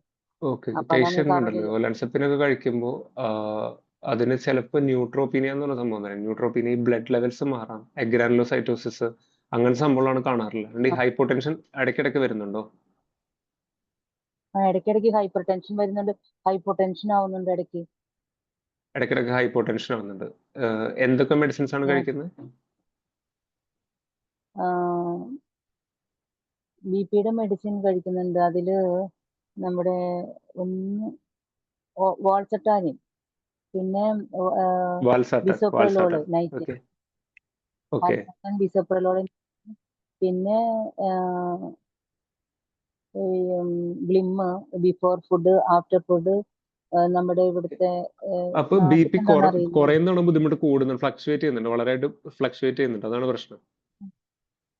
ചിലപ്പോ ഹൈ ആയിട്ട് നിൽക്കുന്നു, ചിലപ്പോ നോക്കുമ്പോ ലോ ആയിട്ട് വരുന്നു, ചിലപ്പോ ഒരു മെഡിസിൻസ് റെഗുലർ ആയിട്ടാണോ എടുക്കുന്നത്? റെഗുലർ ആയിട്ട് എടുക്കുന്നുണ്ട്. പക്ഷെ ഒലൻസപ്പ് ആളിങ്ങനെ വരുമ്പോ സ്റ്റോപ്പ് ചെയ്യും. ഇങ്ങനെ വരുന്ന സമയത്ത് സ്റ്റോപ്പ് ചെയ്യും അല്ലേ? ഓക്കെ. പേഷ്യന്റ് ഒന്നാമത് ഈ ഹൈപ്പർ ടെൻഷൻ BP ഫ്ലക്ച്വേഷന്റെ പ്രശ്നമായിട്ട് വരുന്നതാണ്. അപ്പൊ ഒന്ന് നമുക്ക് ചെയ്യണമെന്ന് വെച്ചാൽ BP ചാർട്ട് ഉണ്ടാക്കുക, BP ചാർട്ട് ചെയ്യുക. BP ചാർട്ട് ചെയ്തിട്ട് പിന്നെ ചെയ്യണമെന്ന് വെച്ച് കഴിഞ്ഞാൽ മെഡിസിൻസ് ഒന്ന് ഒപ്റ്റിമൈസ് ചെയ്യുക. എത്രത്തോളം എപ്പോഴാണ് BP ഫ്ലക്ച്വേഷൻസ് വരുന്നത് അത് നോട്ട് ചെയ്തിട്ട് ഈ വാൽസാർട്ടന്റെയും പിന്നെ എന്താ കഴിക്കുന്നത്? ബിസോപ്രലോളോ? ബിസോപ്രലോൾ ഹാർട്ടിന് എന്തെങ്കിലും പ്രശ്നമുണ്ടോ? കഴിഞ്ഞ പ്രാവശ്യം സൗദിയിലാണ്. കഴിഞ്ഞ പ്രാവശ്യം ഡോക്ടറെ കാണുന്ന BP കുറയാണ്ടായപ്പോ ഡോക്ടർ കൊടുത്തതാണ്. ഞങ്ങൾ ചോദിച്ചു എക്കോ ചെയ്യണോ അല്ലെങ്കിൽ വേറെ എന്തെങ്കിലും ചെയ്യണോ സാറേ എന്ന് ചോദിച്ചു കഴിഞ്ഞപ്പോ ഇടയ്ക്ക് ചെസ്റ്റ് പെയിൻ വന്നിട്ട് ECG എടുത്തപ്പോ ECG നോർമലാണ്. അപ്പൊ അതുകൊണ്ടാണ് ചെസ്റ്റിന് എന്തെങ്കിലും പ്രശ്നം വന്നിട്ടപ്പോഴാണ് നമ്മൾ ബിസോപ്രലോൾ കൊടുക്കുന്നത്. കാരണം ബിസോപ്രലോൾ എന്ന് പറഞ്ഞാൽ കാർഡിയോ സെലക്റ്റീവ് ആയിട്ടുള്ള ബീറ്റാ ബ്ലോക്കർ ആണ്.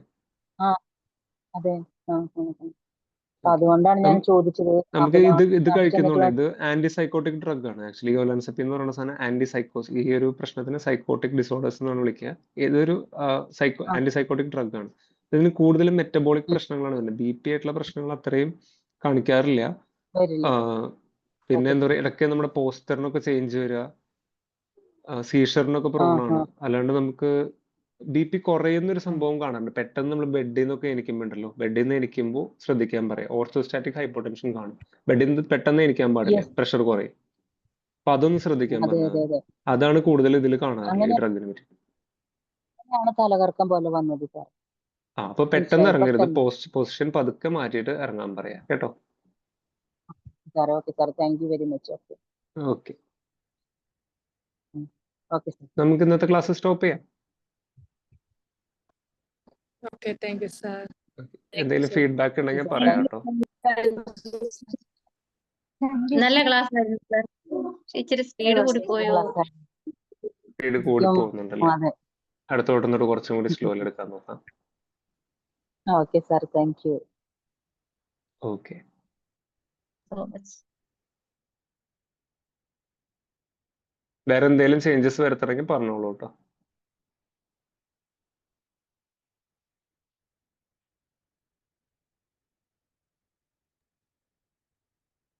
ഞാൻ ക്ലാസ് എൻഡ് ചെയ്യാണ്.